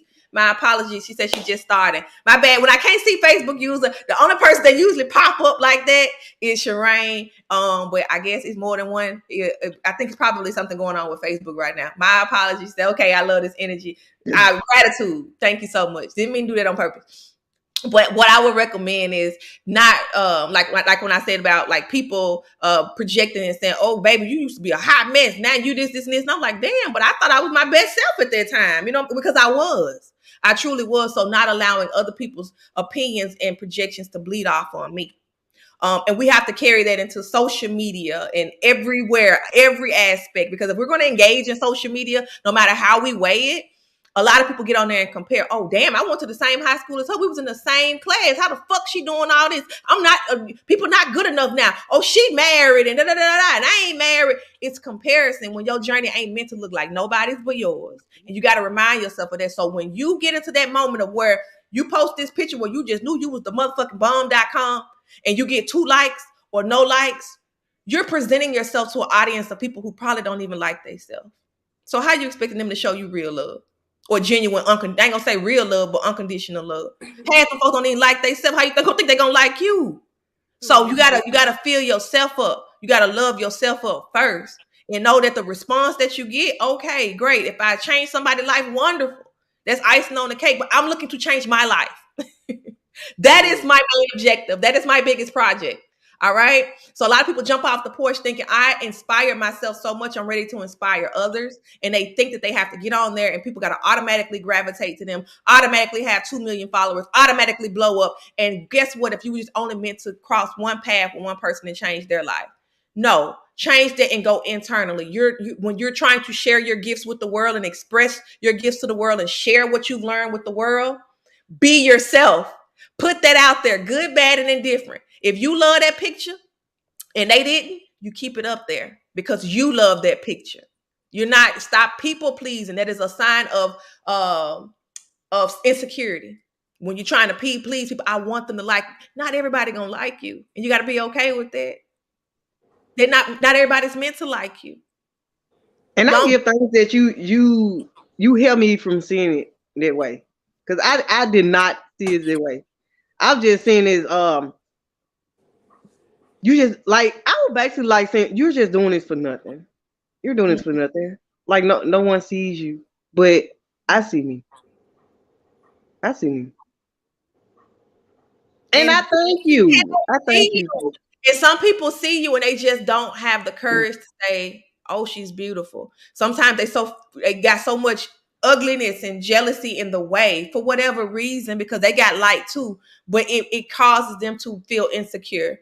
and they can't even tell you thank you, or they can't even say you look good. That takes a lot out of a person. Or maybe, they're not at the point of being able to even give compliments because they don't feel that good about themselves. That don't mean that you're not inspiring people. Don't look for receipts. Do it because you love to do it. And everything else is going to follow. When you're looking for them receipts and they don't come, then you're uninspired. You got to know the why. Why did you start posting pictures of yourself and your fashion? Because I love to do it. Now, you didn't get started doing it because you're looking for outside validation and approval. You just want them to say that stuff looks good and you doing a great job. But as long as you feel that way, that's why you can look at some people's stuff and these artists, and they put one splat of paint on there and get $1 million for their paint. And you be like, what the fuck is this? They did it with their heart. They did it from the heart. And so they're reaping the benefit from it. They didn't do it for outside or external validation. It's the energy you create it with. That's why a lot of people got a lot of fucking talent and they ain't going nowhere because they out here just trying to do it to be seen. Now you're working from the outside in. You hustling backwards. Build yourself up. Feel good about yourself. Get your vibe high. Post the pictures of you in your clothes, and then you see the response of when you do things from the heart or when you're doing things just to be seen. And if you find yourself in a space of trying to do shit just to be seen, it's time to go within. Log your motherfucking ass off of Facebook. Go speak some affirmations. Go sit with yourself. Go be with yourself, because now you're going to start a spiral of you'll be mad at other folks for getting likes. You're going to start questioning your worth. You're going to start questioning your purpose. And that, my friend, be aware of when you start to get into that comparison mode. It's time to take a step back. Don't move forward. Don't try to press forward. Oh, I'm going to go harder. I'm going to post 10 pictures now. I'm going to go get this another outfit that I know they're going to like. You hustling backwards, my friend. And I got to pull back. It starts from within. Maybe somebody can say something to encourage you, but don't allow your progress or momentum to be swayed by their opinions, good or bad. And because when you start relying upon people to say, oh, she doing great, I love that queen, cut up, and they don't say it, then you back to feeling like it ain't good enough. Mm-hmm. Not building on a solid foundation. Not building on a solid foundation. And not even want to be, and some people be on your page, you don't even know they there. I had somebody message me, girl, I remember you saying this about your dad and your marriage. And I was like, girl, who the fuck? When we was friends? But you know what? They're watching. They're taking, just like them kids, even if they don't give you that response immediately that you're looking for, they're watching you and taking notes, and they're implementing those changes. So I'm going to get on and be an example of my best healed self. Or I'm going to be an example of myself being a hot mess and how I'm navigating that too. I'm going to get on there and be myself. I used to be on there and try to be professional. I'm going to say this word like this right here. No, I cuss. I make mistakes. I apologize. I'm journeying. I am not perfect. And that's what people need to see you, because there is no other person on this earth that possesses what you possess. And that is your superpower. And we go out here and try to be like everybody else, act like everybody else, do what everybody else doing. And we run further and further away from who we are. The further you run away from who you are, the more time it's going to take to get back to self. So when you find yourself comparing yourself to everybody and their granddad, it's time for you to take a step back, because their energy, it happens. It happens to me. And that's why when I need to talk, you be about to go first. Because like, no matter if you're like, I mean, what you could be telling me, it can hurt my feelings, but it be the truth though. And that's what I want to hear, the truth. And it's like, no matter how you could be like, you ain't gonna say get down my throat or nothing, but you were telling me the truth, and I still be just like you. I don't take offense from it. Like, that's what I desire. That's what I need. I want to know the truth, because this will help me in my journey. Like being delusional, like, oh no, I ain't doing it. I ain't doing no but hindering myself. That ain't love when I tell you what you want to hear. Like, exactly. And not even saying, and I'm gonna say this, and I'm gonna hush for real. Not even like, it's a lot of people who just yes me. I used to be that person because I didn't want to hurt people's feelings. Mm-hmm. But then you're gonna allow that person to keep bumping their head when it's some wisdom that you can really share. So I had to release myself from how people took it. Like, I don't go around offering free advice, not free advice, just freely. I don't charge people for advice, but I don't go around offering just, and I've learned to do that with Kira. I was like, the other day when she came to me venting, I was like, do you want comfort or do you want some advice? Because I can sit here and give you comfort by listening to you and saying, how do you feel? How does that make you feel? Or why do you feel that way? without putting my 2 cents on it. Because sometimes people don't want to hear what the fuck you got to say. They just want to express themselves. Mm-hmm. So I had to ask her, what is it that you're seeking from this conversation? And when you tell me, I would like some advice. That's what I'm going to. Well, I'm not going to waste my time and tell you something that you just want to hear or to pacify you back into that comfort zone. Well, some people do be hating it. Yeah, they do. But why you gonna give them the glory? Why you giving them the airtime? Who the fuck cares? They gonna do what they want to do. Quit giving your focus. What are you focused on? What is it that you want? If you don't want people hating on you and not giving you your flowers, then stop giving energy to that. And sometimes having those conversations, and I think we've evolved to that point. I think you and I had a conversation. I think it was about I think it was a goddess gathering. And I said for the first time, I spoke my truth. And you left me on red for like 5 minutes. And I was like, damn, I am pissed off. Keita ain't going to be at the goddess gathering. And you came back. You said, I honored it. And I was like, fuck yeah. She done came through, because that shows so much growth. Because where we come from, when we would get criticized, it would hurt our feelings. Mm-hmm. Or when we say something that went against what we wanted to hear, we would get mad. Oh, and start projecting. You just jealous. Oh, she throwing shade. Da, da, da, da. And no, it's just fear. Fear of being wrong. That's my problem. I love it. I love that we have a relationship like that. I love that we have that bond, that sisterhood like that. You could call me on my BS without me getting mad. I can tell you how I feel about a situation without you judging me. I love it. I love it. And there should be more of that out here. There should be more of it. Man, I got Kira, I'm gonna let you go, baby, because I got a little. I'm gonna drop a bomb real quick. Justina, you're gonna have to get with us. Maybe you can come on here and chat with us. She said these are topics that she like to talk about. Maybe you can jump on here and chat with us one of these good Sundays. We've been on here almost 2 hours. Well, an hour. I'll be rounding up with time. But come on, baby. I'm over here like a typewriter mouth. Lord. Oh, I was just gonna say what Keita was saying, because you know how she was saying when you talk, like because I'll be honest, you and Jaden are the two people that I've been to, and when I'm be honest, I go to Jaden for comfort, and I come to you comfort and advice, but I come to you for advice. Mostly because it's like it may not be what I want to hear, but it's what I needed to hear. And it's like at the time of like when you saying, I just be like sometimes I'm like, I know she right, but it's like, dang. Calling people out on their shit. Like I couldn't stand it. Like, even today, I worked really hard. I've been talking about this project that I'm working on with this lady. Huge project. And I did a lot of work, and I'm like, I mastered this shit. I'm over here typing, getting it right.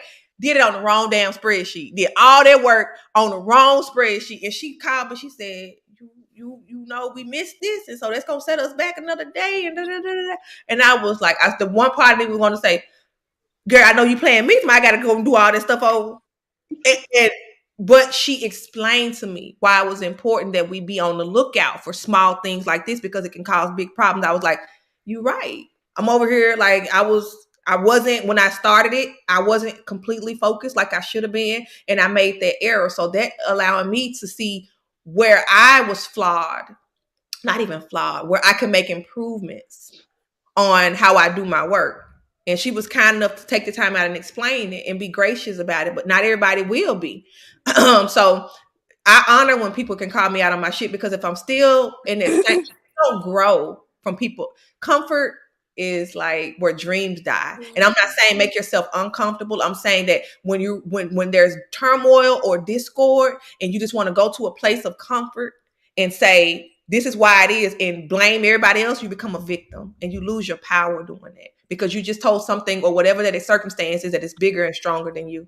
And life's just gonna be like, okay, bitch, that's what you want. Hey, if you're gonna throw that more of that out to you. But if you challenge yourself, this is why I can be better next time. This is the thing that I'm going to do different next time if that situation presents itself.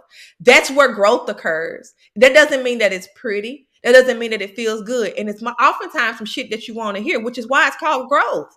Because you're shedding that old layer and becoming better, but you can't become better if you don't get caught out on your shit. And it ain't saying bashing nobody or calling you bad, but if that was a situation that didn't turn out in your favor, what can we do better to change that without saying it's somebody else's?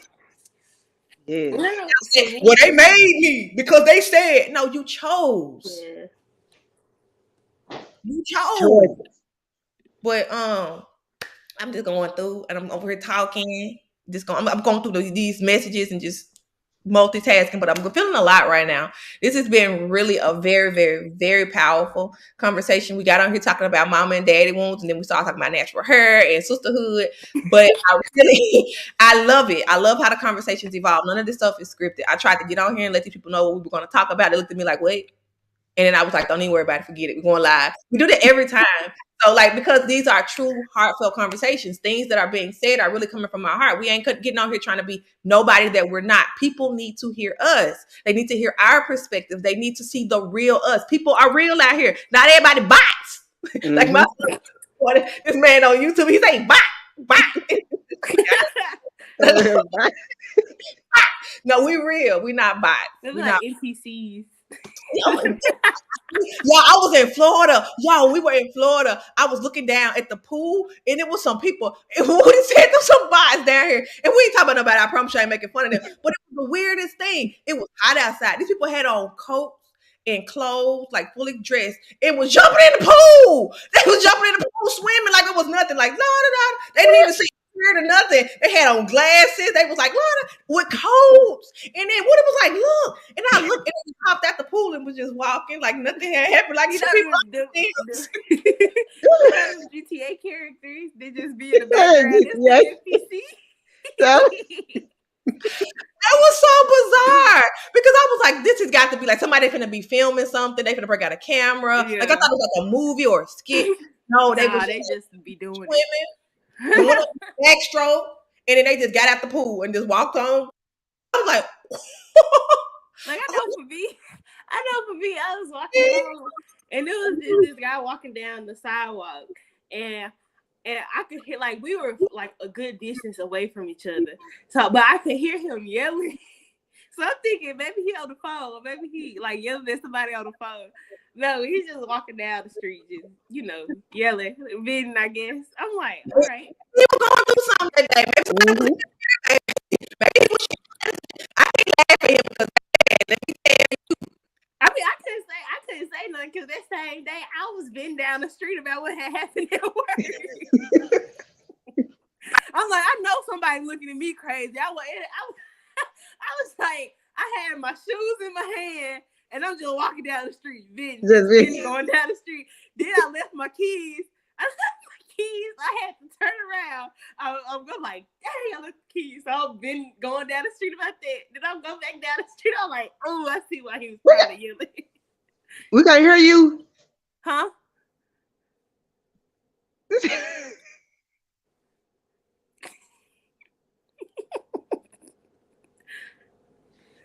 I love these podcasts. I don't even want to get off them because it allows you to be you. You know what I'm saying? Like refreshing. Like, it is. When I did the last one, I was like, I kind of. And then afterwards, you just feel like the energy of like, oh, just amazing like the whole day. Like it's so, like you feel like a relief or something. It's just like, ooh, like. Because I know for me, it's like I can talk because I can talk about stuff to y'all that y'all will understand, or like other people will understand that. Because I really don't I ain't got no friends. I can just go, girl, look what happened, or let me tell you this. Like I don't have like friends like that because a lot of people don't. I don't either. That's why I be getting on your mama nerve. But I don't. Most of my friends in virtual land. I'm in here like I'm most of my people. I got some tribe here in Texas now. But like in Florida, like everywhere I went, and it's on purpose because Spirit put me in places to where I had to hear myself and be quiet. Because for a long time I was listening to the outside noise too much, or I was overextending myself to those that I loved and spending too much time on the external and not enough time on the internal. I have a huge assignment that I'm feeling right now, so I had to really get within and know myself. So I by myself. So most of my encounters are virtual. But I'm glad y'all said that. Y'all ready? Y'all ready? Always with some surprises. I'm over here twerking. Baby, let me tell y'all, June the 2nd through the 5th, mark your calendars. We are retreating in Savannah, Georgia. I love Savannah. I miss Savannah. I miss Savannah. I gotta make that one. You know how I've been talking about Savannah. I gotta promise make I want to go it. to Savannah. I gotta make That's where I it. want to move. am so excited. We finalized the lineup with the facilitators on yesterday. We got Sambo healing. We got sacred womb circles. We're going to be doing waist bead blessings and crownings. We're going to be on the beach. I'm not going to spill all the beans because it's still being in the works. Look for more information within the next week or the next cycle or so. But we have finalized an event in Savannah, Georgia, baby. So this summer, mark them calendars, baby. We are going to, oh my God, I'm so excited about this because I am too. I'm so excited. Savannah is, that's all I can say. That's the only thing I can think of. Savannah's where I started the journey to me. That's where I started my locks. That's where I started. I became initiated into doula work. It's when I saw my first time I ever saw sisterhood, like in the capacity. Because coming from Memphis, we taught to be against each other. I said it a million times, but people, we had that discussion. But in Memphis, we're taught to be each other's competition. So that's been a part of my journey to unlearn it. Like I am my sister's keeper. There's no competition when you're your own intuition. Cleo Soul said that. But when you are you, you don't need to compete because you're a prototype. There's nothing to compare it against. But Savannah showed me what sisterhood looked like, and it changed my life. The Sankofa House, Ashe, I give so much kudos to Sankofa House, and the sister Camilla Kamei over there because I get chills because she's amazing. She's phenomenal. What she does, it takes a true G, and by G I mean goddess, because she encounters a lot of souls that have been traumatized and hurt, and she stands and holds space for them in so many ways. And it really, really taught me a lot when it came to sisterhood. It changed the way that I looked at it and the way that I viewed it. But we are going back to that place, like going back to Savannah, because that is where a lot of my enlightenment occurred. A lot of things happened to me in that space. A lot of things happened for me, not to me, for me in that space. And so it's really important to bring that back. And then we're going to bring in some sisters that I've retreated with before. And they're going to be, it's good. Y'all gonna see, we're gonna be talking a lot about this, but just things that empowerment over judgment. This is one jewel I'm running with. So thankful for you ladies today. I'm thankful for you, sis. Oh shoot, look, we already you see it. You see it. Thank you, boo. Ashe. I know I'm excited. I'm excited. I am too. I miss Savannah so much. I promise y'all I want to go back to Savannah. Like permanently. It's home. I feel like that was like for me, that was a good place for me to go. Cause I know when I first went to Savannah, that was like my first like step outside of Memphis for a long period of time. Like not on just it kind of was vacation, but I spent the entire summer in Savannah, and it was so much better. Like it was like I feel like a lot of places are a little bit, more breath of fresh air. Memphis is heavy. Memphis is heavy as fuck. Yeah, like and I didn't realize that until I left. Memphis is home. It's always be home for me. Savannah feels like home because a lot of my ancestors dwell there, and a lot of that ancestral healing had to occur there. So they walked that land. That was a lot of the land that they saw for a lot of people that were brought over from other countries. That was the first land that they saw after being on that water for God knows how long. So it's a lot of emotions, heavy emotions, light. It's a lot of energy there in Savannah, and it's a true divine place of healing.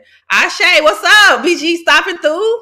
BGN, shout out to you. Salute. And she said both of us are sun sign and Aries. Both of y'all are power to transformative sisters. Yes, our birthday I think is like 2 days apart, 2 or 3 days apart. I've seen so much of myself in her, and she really has been a true inspiration on my journey. Salute to her so much. Like I have to pay my homage to that sister. You just can't. So she was truly like a portal. Going through the Sankofa house is like a portal for me. It was like a rite of passage. So I appreciate that so much. She's so powerful. So powerful. But like anywhere, like I feel like Savannah's home. I love it here in Texas. I absolutely love it in Texas. But like Memphis will always be that place that's like it's unique in its own right, but the energy is so heavy. I know that when we would pass through and be there for a couple of days, we would be so energetically just worn down. So I can only imagine somebody who has to journey that on a daily basis. Like you really have to be. Memphis puts you into a space of being in survival mode because of the majority of what your surroundings are. People don't realize the impact that your surroundings have on your spiritual journey, on your mental health, on your physical health. I thought about like somebody was talking about LA. I'm reading this book and she was talking about how she lived in LA for a long time and then she ended up moving to the country. Well, she realized that she was getting a lot of anxiety, not because of like anything that was happening. Well, it was caused by all of the traffic in the construction, waiting in traffic and being in this congested place and the light pollution. So her body was just like overstimulated. So it caused anxiety. In Memphis, we y'all know any given moment you walk out and you smell like somebody, it smell like what is this in the air? I've experienced that in Georgia, not Georgia, in Florida as well. A lot of the plants and the chemicals that they make affects your body. It affects a lot. It was like some certain illnesses are predominantly or predominant in certain areas, and it's because of the things that area is known to produce. It sometimes pollutes the soil. When you pollute the soil, you pollute the water. When you pollute the water, you're polluting the food. So it really it makes a big impact on where you live. Because in Memphis, the majority of people are in survival mode. The jobs suck. The brother sisterhood type thing is more so competitive. So even if you're getting your shit together, we need each other. Tribe is essential. You don't necessarily have the people that you can rely upon for real. A lot of people like to wear those titles and say, I always say a lot of people have the vision, but the healing hasn't occurred. They say that they're this and they do this, but when you start to get with them and work with them, you'll see those things evolve and come out. And not to say that they're not, oh, you're not good enough to work with or this, and this. There's a standard that I have, and I'm very limited with working with people in that area of the country because they're in survival mode. A lot of people like to steal your ideas, which ain't no such thing because you can't replicate me. I can't replicate you. A lot of people like to steal those ideas and try to make them their own and then make you their competition. I'm like, why? It's not what energy are you creating that with? You're not going to prosper in it. That's why I don't even worry about it no more. But that's what I've noticed.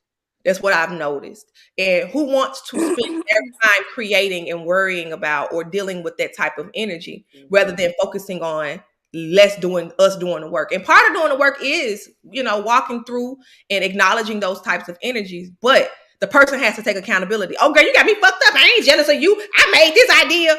Take up ownership. I was inspired by it, and I use it as my own, and I should have talked to you about it. Yeah. Because I know how I got my candles going, right? And I put, glitter in my candles and all the little, the stuff I put in my candles. But it was like, it was some lady who I had followed on Facebook. And I had like I'm not going to say I'm the one who originated putting glitter in candles. Like, I got the idea from people because people used to make like birthday candles and they put like birthday sprinkles in the jar, like, and make it like a birthday cake. And I'm like, what if I do like glitter? But it was this one lady I followed on Facebook, and she had been making candles, but I saw that she would like put like the little mini stones in there, and then she would put like the glitter, and then I wrapped my candles in this little bow with little what is it called? It's like it was a holographic little string, and like her candles were like an exact replica of like the Cosmic Sense candles, and I was like, this lady is this thievery, and I told you that, and I think she had followed you too, and then you know how your first business cards look with the lotus on it. I was like, she had hers like that too. I don't know, and you had told me you was like she could do them that way, But it won't never be the way that you would make your candles. And it doesn't Then it's matter. about your energy and what you put on it. Yeah. And I'm not looking at, and I see things that I this is what I want to think, I want to really hone in on is, I'm not the first person to do what I do at all. Won't be the last. Yeah, yeah. However, some things you know that you created and those are your ideas.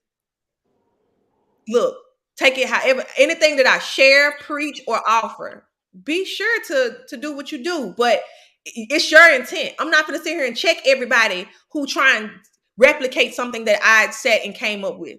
No, I be checking a lot of people because a lot of find things that I do inspiring. I find a lot of things that other people do inspiring. It's not. And that's what I was gonna say. Like, Yeah.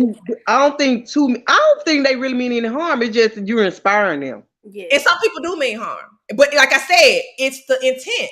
If you don't mean no harm, I'm not here to be the police and saying I wrote that. I got that from somewhere, and it's probably somebody that came before me. You know what I'm saying? Whether I got it through channeling and meditation, or I read it in a book, or I experienced it in real life. I didn't get something helped me to gain that knowledge, and it's free game. Knowledge is free. What the? It ain't. I don't own copyright to that. So share as you may, but when you try and use that information and say it's mine and I created this and this is now my competition, and you start throwing shade, and that's what you're gonna have to sit with. Okay, that's on you. I'm not gonna sit here and argue with you that I wrote this and that's my quote. Girl, please go do something constructive. But then you got people who truly get inspired and they're finding themselves. By all means, use what you need to get to where you need to go, baby. I'm not gonna pull you in no court. That ain't my job. Karma gonna take care of that for you if you're trying to do some foul shit. That's like a sister said yesterday on Facebook. Coming up against people who have pure hearts and pure intentions is futile. You won't win. No matter how clever you think you are. But I know that within those people, I don't want to give highlight or energy to that more so than I give highlight and energy to people who say, you inspire me and I'm going to take this and make it my own. Baby, use whatever the fuck you need to use. I tell people all the time, if you see a quote on my page and you see something that was written in my book and you want to use it, now you don't take my whole book. I had somebody take my whole book and try to say it one time, baby. And I was like, well, I admire that you feel like I was inspiration, but you just cheating these people. You gave them my words. What you got to offer? You just cheating yourself. I don't get upset about it. It's really a disappointment because you just cheated on your entire being. And said that you weren't good enough, so I'm just gonna take this one. Nah, it don't work like that. It don't work like that. But that's why I say take what you need and make it your own. Like I'm not here to do what you need to do, baby. This knowledge, this free game. Your audio. Yeah.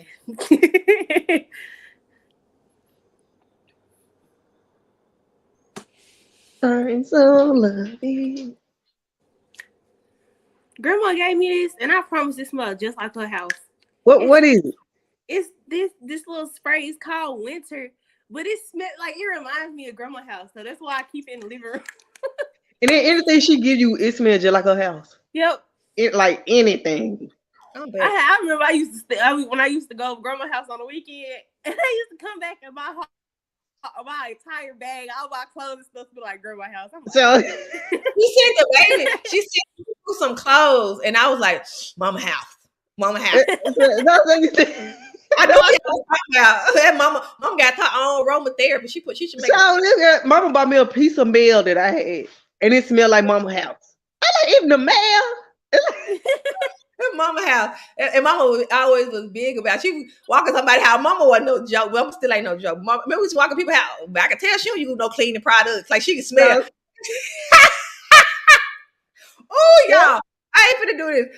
We had 2 hours. I love y'all. Are just y'all are such light. But we're gonna go ahead and prepare to wrap up this session. I think that we'll continue with the mother and the father wounds on next show. Thank you to everybody who commented. Thank you to everybody who shared, their personal parts of their personal journey. Thank y'all. Kira called me, messaged me before I was even up today and said, I'm going to do the podcast today. And I was like, you damn right. You said early. I've been up there since 4 o'clock.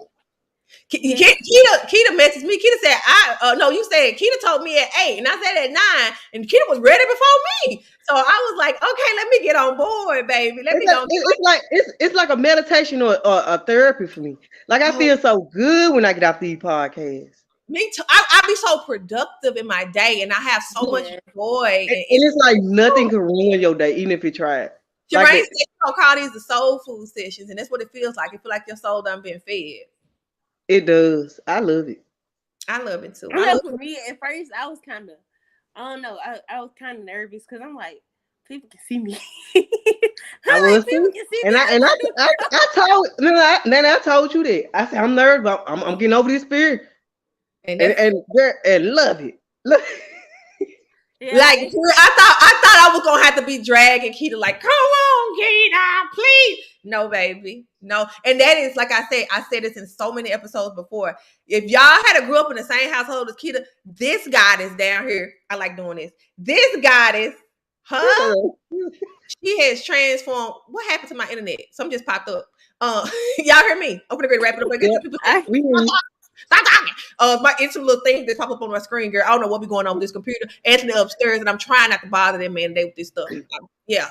Anyway, I don't even know what I was talking about. Keita, y'all, for her to be on here speaking, talking, being transparent, being open. We didn't really have that avenue, like being our younger selves. So to be able to do this, like, man, fucking congratulations to both of y'all. Real talk, real spit. That's huge. I'm so proud of you, Miss Wilson. I say this every time because I'm a big fan of giving flowers, baby. Wilson, you amazing, baby. And you taking up for yourself. You speaking up for yourself. You being yourself. Oh my God. Oh my God. Like from the color of your hair, from your piercings to the types of clothes that you choose to wear, for being you, for you standing up and saying this ain't what I want. You are setting the foundation to be absolutely successful and amazing and authentically you. You, Miss Keita, are just you are evolving into this beautiful. Hi, Miss Fruit, come down the stairs, girl. Evolving into this sacred gem that I am just so excited and elated. Like after yesterday, when we had our talk via Messenger, because I'll be buttoning people. Now I'm buttoning everybody's business, but when it comes to my close counterparts that I know that don't mind me sharing, she cutting up. She cutting up. Y'all hear her? She wants somebody to know that she up. I'm telling you. I didn't answer her FaceTime. Okay, so she set the reminder today. Every day. So at this point, I look forward to Sweet Fruit calling me and sending me stickers. She be sending me all the time. Oh, she be doing me the same way here. She be calling me. Like, sending me the thumbs up. Hey, Sweet Fruit. Hey, Fruit. Blow some kisses. Fruity. Want to be on camera, y'all. Looking on me. What the heck? Okay.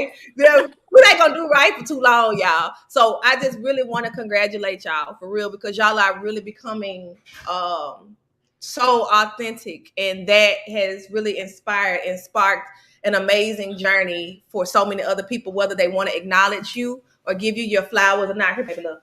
Give you your flowers or not. She finna cut up. She finna show out. She want to be on camera. She like that you being in that healing space of just literally being yourself is making room for so many other people and letting them know that's okay. This is what that can turn into.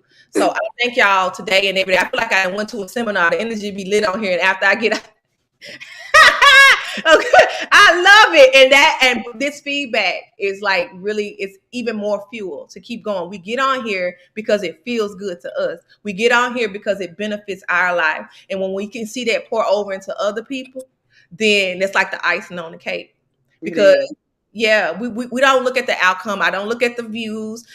We started back going live so that we can comment, but we're not looking at the response of other people and that validating what we do. Now, don't get me wrong. It really inspires us to continue to go and keep going and giving our best. It's very much inspiration and fuel, but it is not the purpose. The purpose is so that we can walk through our journeys, be transparent, be open, and really fucking heal for real.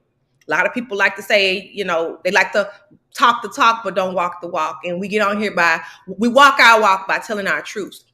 What some would see to be embarrassing, what some would see to be silly, what some to see some people may be stupid. I don't know what they thinking. I really don't care. Our purpose is to get on here, this trio, and to just really express ourselves and have these healing conversations. Check us out in Savannah, though. Okay. Anyway, closing words for you, not Carrie. Any closing words, Boo Boo? Anything you want to add? I know that you wanted to shout out something. Oh yeah. Y'all should go check out our TikTok page. It's called Soulful Eats. And it's pretty much gonna be like, because we all have different, diets and different recipes. So it'll feature different, it'll have something for everybody. For people that, eat meat, people who vegan, people who pescatarian, all that. So yeah, it's gonna be exciting.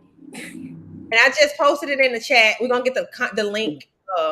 It's Universal Eats. Let me put it up here for y'all to see. Universal Eats on TikTok. I don't know how to put the link in here, but we'll get the link. Oh, yeah, yeah.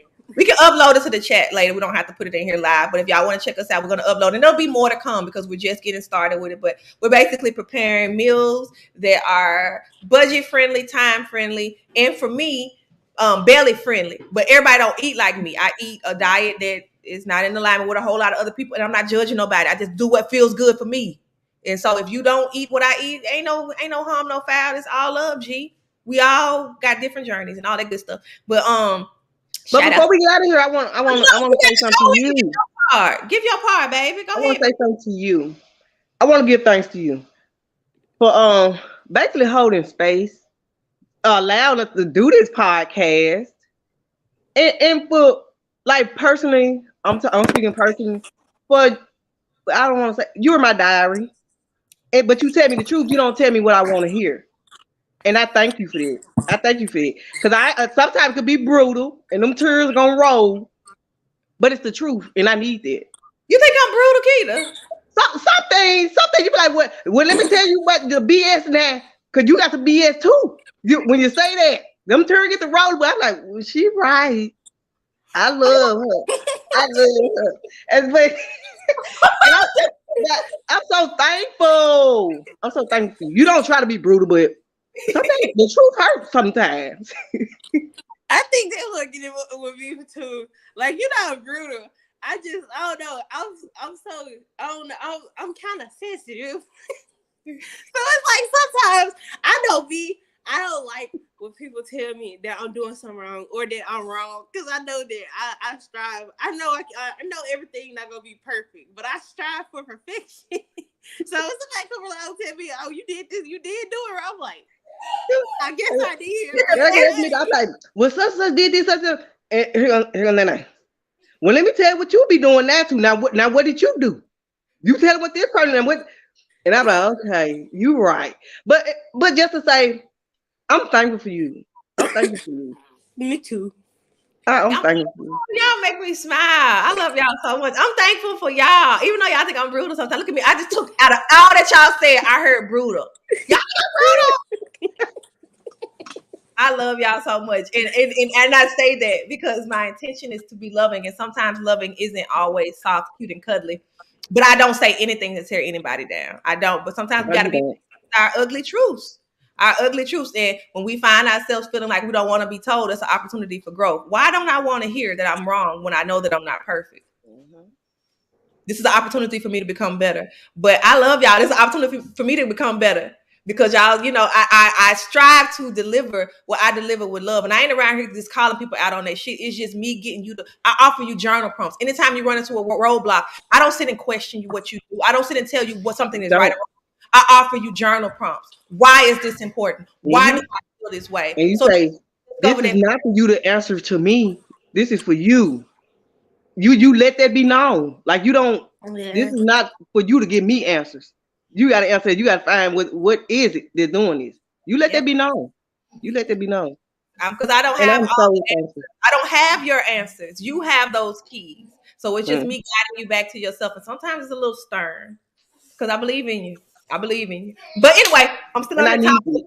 209. We had 209, 10, 9, 2, 9, 10, 11. Okay, for real. I'm gonna get off of here for real, because fruit is ready to get live. Follow us at Universal Eats. Catch us here next Sunday. Love y'all so much. Peace and be well. And I appreciate y'all with my whole heart. Be good to yourselves so you can be good to everybody else.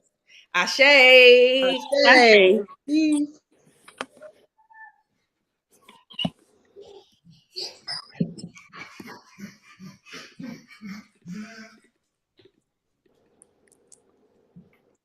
One second, y'all.